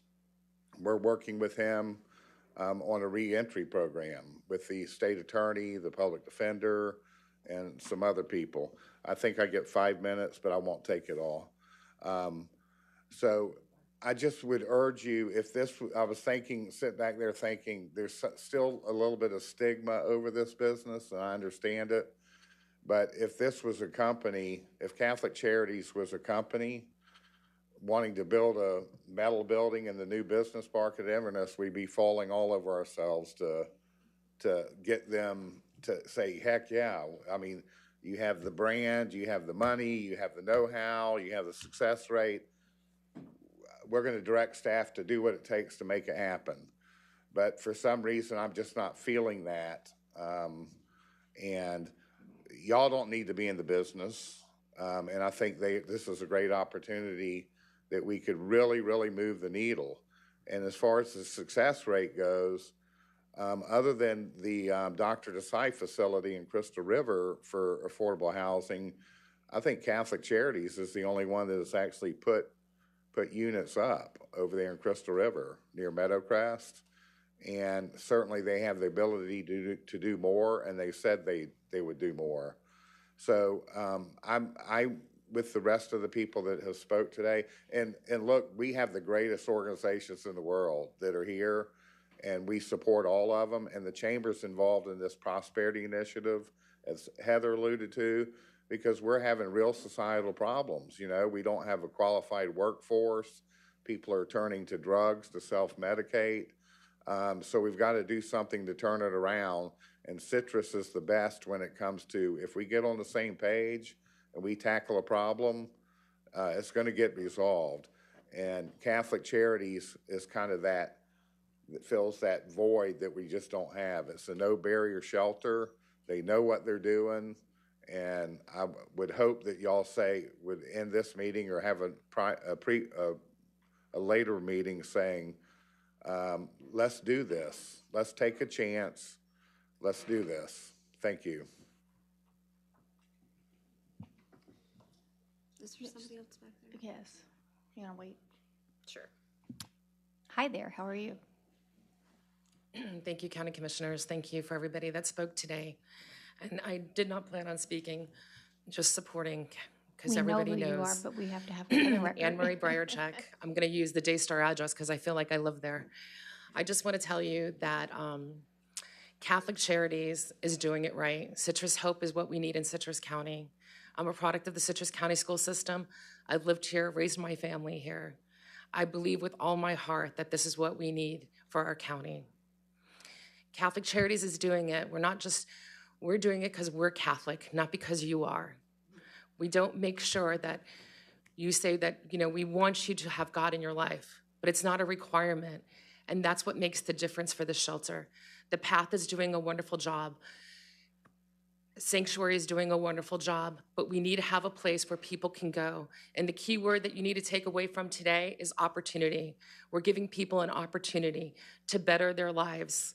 We live in a county that we have $15 million for an animal shelter, but nothing for a people shelter. And that's what that is. It's a human shelter. Take away homeless out of that. It's a human shelter. And each one of you have the opportunity to make a difference and make an opportunity so that we can have some money, so we could support. And we won't need much because we are Catholic. We have 6 parishes that's going to support this, but we need you behind us.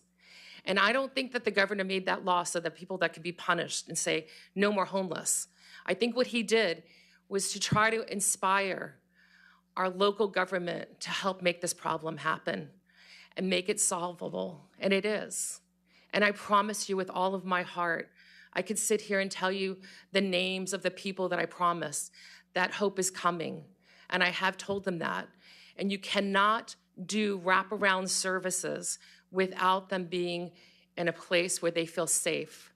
They can't go looking for a job. They can't receive mail.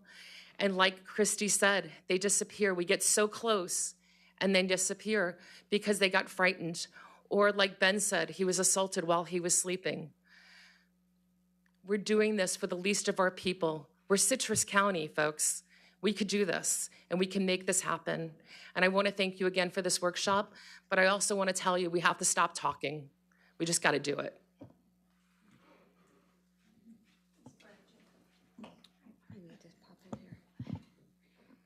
Commissioner Finnegan.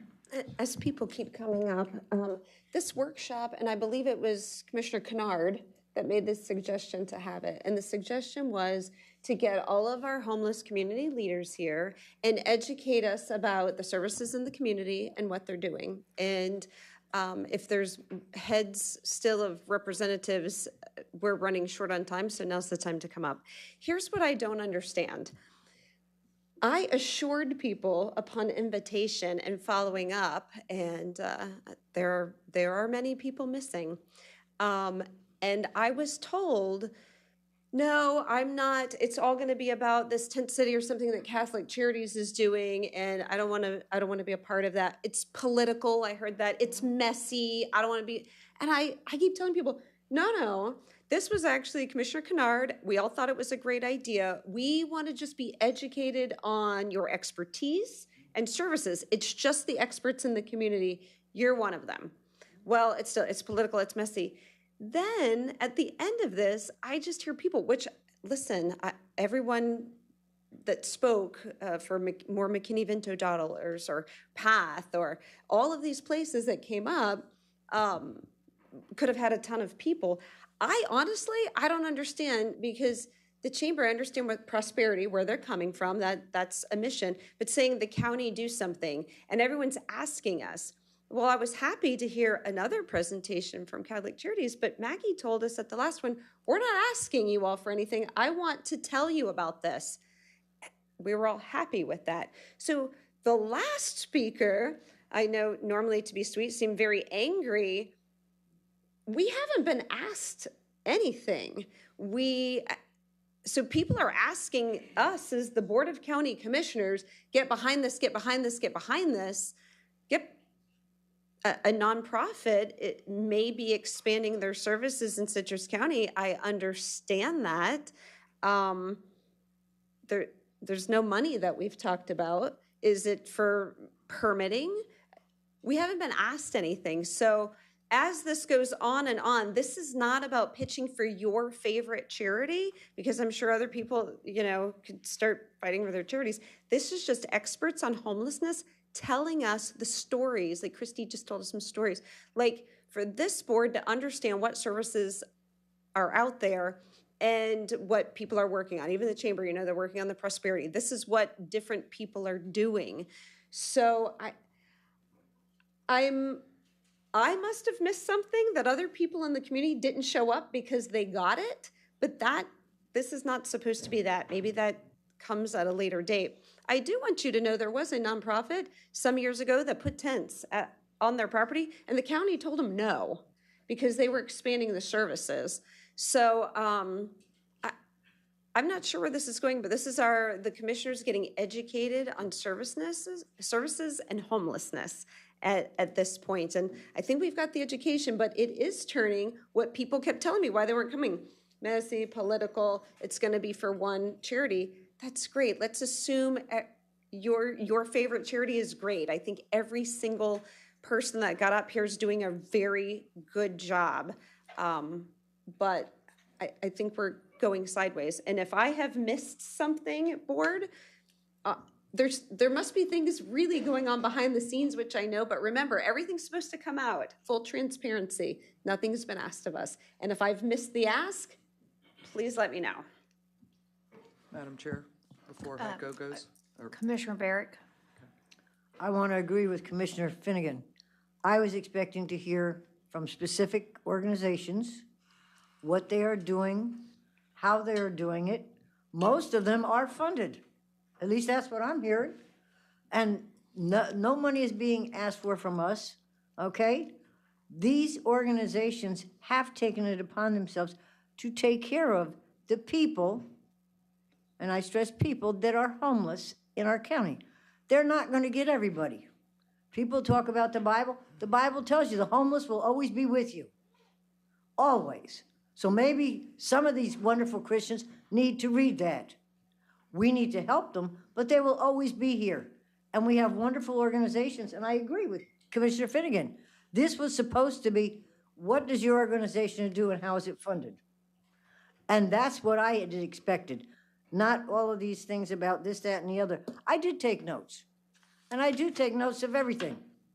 Okay, so I don't want you to think I wasn't listening, but if you want to come up and say something like that, come to a regular board meeting at 1 o'clock and give your 3 minutes on that topic, because you're allowed to talk about anything you want there. Thank you. Commissioner Davis. I think there's only one more speaker, and I'll hold my remarks if I could go after. Welcome. Thank you very much. Appreciate your time. Heiko Kallenbach, Horseshoe Drive in Beverly Hills. And to honor Commissioner Bay's request not to repeat what's already been said 100 times, I just want to, as everybody else, thank you for doing, taking this, the time to do this workshop. I just want to bring out a brief, lend my support to Catholic Charities. And I don't know, you may have noticed during their slideshow that they had one of the examples of recent success of Daystar, a gentleman by the name of Jesse, who is a vet tech, was hired earlier this year by nobody other than my wife, Trish Kallenbach, and he's been a very, very wonderful employee, highly valued, and has done a great job with us. And I think a shining example of what happens when you have an organization that is able to put people, help them up, and put them back into the community as working tax-paying citizens. So thank you very much for your support in all of this. You're right. No money's been asked of you. I've got to imagine that's coming at some point. Obviously, the more money that any organization has with which to work, the more they'll be able to do. So I would stand by for that. Thank you. Thank you. Anyone else? If not, we're going to close open to the public. Commissioner Davis.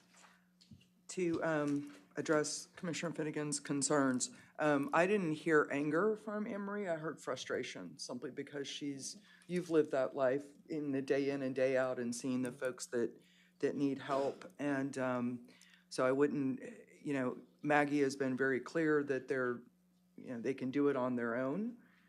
I have obviously spent a fair amount of time on this subject. We just had a bus tour 8 days ago. I think you're seeing the passion come forward, that people who actually have visited those shelters are like, dang, this model really works. They've got it dialed in. That's why they're just very excited about it. I have thought long and hard about what role, me as a fiscal conservative, I always want to be very efficient with everything. It doesn't mean you don't spend money, but you make sure that you spend it very efficiently and wisely. And at the very least, most likely, we are going to need to approve a zoning change when appropriate land is found. I'm guessing, because that's a very specific, specialized type of zoning that would need to happen. And we're going to have to be involved to some degree whenever that land is found, in that, do you think this will pass politically, right? Because we're not going to drop this next to a big neighborhood. Just not going to happen. Not next to a school, et cetera. So whatever comes before us, I would ask, assuming that it's in an appropriate location, I would ask this board to consider doing the rezoning necessary. No one is asking for money. They're not even asking us to provide land. I will say that Pinellas and Tampa both give us annual stipend simply because they see the return on taxpayer dollars, and that they're not paying for inmates. The ERs are not overloaded with primary care, et cetera, et cetera. Pasco, I believe, does give a stipend, but what they mostly did, because it was such an emergency basis after the hurricanes hit so hard down there for them, is that, as Maggie said on the tour last Monday, she said, Pasco owns everything you see. We own the people, meaning they manage the staff and do all of that, but Pasco provides the land. I could see a way forward personally, but I don't think I would have the support of the board. Me personally, I would be okay with either a reasonable stipend that's backed up with money, like an actual financial analysis. I know all of us were supposed to talk to our financial strategic planner. I'm not remembering the name at the moment, but I had that meeting last week and I brought it up as an aside, and they go, oh, we can run that model for you. You'll save a lot of money. If the stipend is appropriate, you are going to save a lot, and we can run that model for you. It'll save a lot of taxpayer dollars. I am not remotely a bleeding heart liberal. I am as hard as they come about making sure that dollars are spent wisely, and I have done a very deep dive into the subject. That's where I am personally. If you guys don't agree, that's totally fine. Again, Catholic Charities has said repeatedly they're not asking for anything. The one thing that they will probably have to ask for is a zoning change. And I would ask that us as leaders put our shoulder into this. As I am known to say repeatedly on this subject, everybody needs to just come together and work together. And I'm talking about this room, and we had a beautiful spirit here going there until the end. We just need to work together to get this done. And it's going to dramatically affect our community. I do want to address a couple of the speakers. Heather and Josh, yes, I am a big believer in Prosperity Citrus, and that absolutely has a role to play. It's a little bit longer ball play, but absolutely. Doug LaBelle, that's something that maybe we can work on about the driving up costs, again, with the FAC legislative stuff. I'm going to go super fast here. And it has been addressed, but I'm going to address it again. The pallet shelters are now Category 5 shelters, and we got hit really hard last year. A Cat 5 shelter that doesn't have to be evacuated is amazing, and that's this tiny, tiny little air-conditioned and heated box that people have as a temporary shelter. The turn time at the Hope properties is typically 110 days to get them into permanent housing, so that's pretty doggone good. To the medical issue, some of those Hope cottages down south are actually wheelchair ADA compliant. They do actually take people from the hospitals if the nursing is not intense. They can actually bring them into the shelters. And that's it. Thank you. Commissioner Barrick. I sat here and I listened to the different things, and I want you to understand, my ears were really ringing when I heard the 4 things that our gentleman from Hernando said. And as a commissioner, rather than give money, we can give something, okay? In other words, we talk about landlords and prices for, rent. Well, the board could say that those landlords get a discount on their taxes if the rent is made for affordable housing and works with our Department on Affordable Housing. Okay, so we could give some relief, so we could have housing, which is one of the number 1 things that I was hearing. Housing, housing, housing. Okay, then we could work with our bus person and have more responsive bus routes so that the transportation would be covered. Constant routes that are dedicated 7 days a week. In other words, actually add a bus system. Go out there and do what we need to do. Okay? We already work with CareerSource. Get CareerSource to work with the other organizations and get the employers to accept people second chance, third chance. Work with them, train them, and get them back into the workforce. And we really need to get our mental health built because a lot of people have problems, okay? So we have been working towards getting that built. And I think the county board has been doing a decent job. And then I scratch my head and I say, well, Josh was a Board of County Commissioner. What did the board do when he was on board for the homeless? I have no idea. I'd like to have a personal conversation with Josh to find out what they actually did towards the homeless situation. Okay? And and I see Dwayne over there. His organization has never asked for a penny except from private donations. It may only do 60 people, but that's 60 people, and that's 60 families. He has stepped up, and his organization has stepped up to the plate in this county with no help from any federal, state, or any government agencies whatsoever. And his people are working. They're back to work. And he's done what I consider an excellent job. So with sitting here for a little over 2 hours listening to things, I have some ideas, we need to talk about it on the dais. And this is the only time we do get to talk to each other about this. So that's why I wanted to bring these things up that I saw, and they were what I came up with concerns. But, to me, we've had to get affordable housing. We can't just let Habitat Humanity do everything. And they do a wonderful job. They go out after the money. The people that get the House of Habitat for Humanity are working. They are the Alice population because they are working. And someone in our community did step up and figured out how to get Habitat for Humanity started. So I appreciate what George Russo and his group have done for Citrus County. That's all I want to say.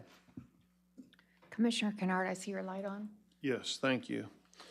Well, I sat here and listened to everybody come up and give their presentation before saying anything because I was, as Commissioner Finnegan said, I was hopeful that this workshop would be information on each one of the groups out there offering services to people who are homeless or people who are, different groups of homelessness that are couch surfing and so forth like that.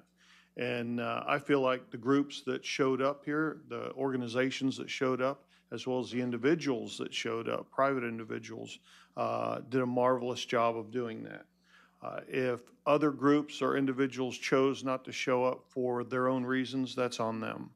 This is a golden opportunity to come and present your case to the county commission on what great work that you're doing, present it to the public, what you're doing. Each organization has their own kind of twist, their own mission, and I see just truly a great opportunity for these organizations to, obviously they're working together with this Clarity software program. I see greater opportunity for them to work even closer together, less in silos. Does it eventually involve a homeless shelter, a Hope Citrus? I certainly hope so. Josh, I hope you're reading the room wrong. I hope the support is here. I can tell you I'm 100% behind it. Mid-Florida Homeless Coalition, there's absolutely, we need affordable housing. I'm going to talk about some of that this afternoon during my portion of the agenda. I had a fantastic meeting with the Habitat governing board. This is going back, I guess, a couple weeks ago, 2-3 weeks ago.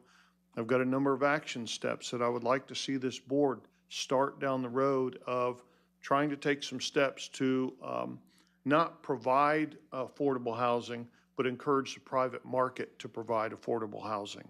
I would like to see one of those steps that came out of that meeting, and maybe the Community Alliance meeting, maybe that's the venue for this, I don't know. But one of the suggestions was a small working group, a small roundtable group for maybe an individual there from a shelter, individuals from different organizations that are already providing these services, doing a marvelous job, but obviously we've got much work to do yet. And so we're going to talk more about this afternoon. I'm very, very happy that that we did this. And yes, people get passionate about it and they want to advocate for, for their program or what they believe in. I do. Again, I will restate that after taking the trip down there to the Hope Pinellas and the Tampa Hope shelters, that I could not have been more impressed with that. But sitting here today, I'm impressed with each one of your organizations as well.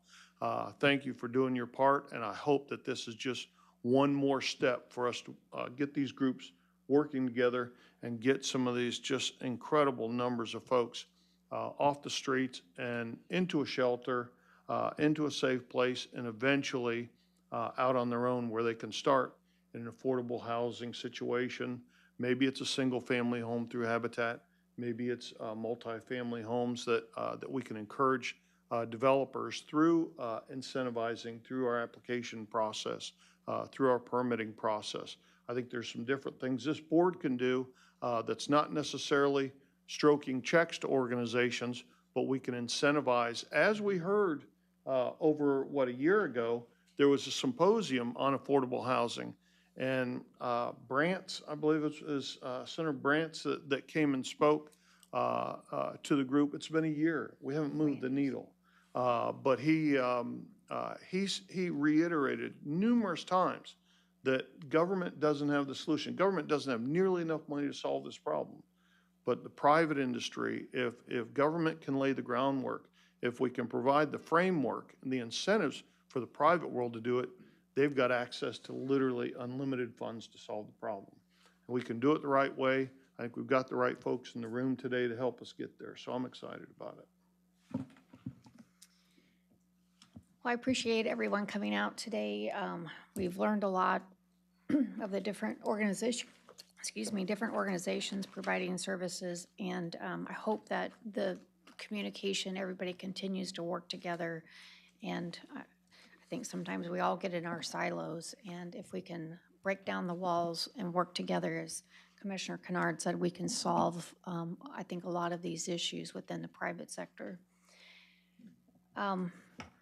I suppose that there will be some sort of ask or future agenda item to come back to us, and when that time comes, I'm sure that there will be a lot more questions of this board to work through. So in the essence of time, being 11:24, and we have a board meeting at 1, thank you for being here, and we are adjourned.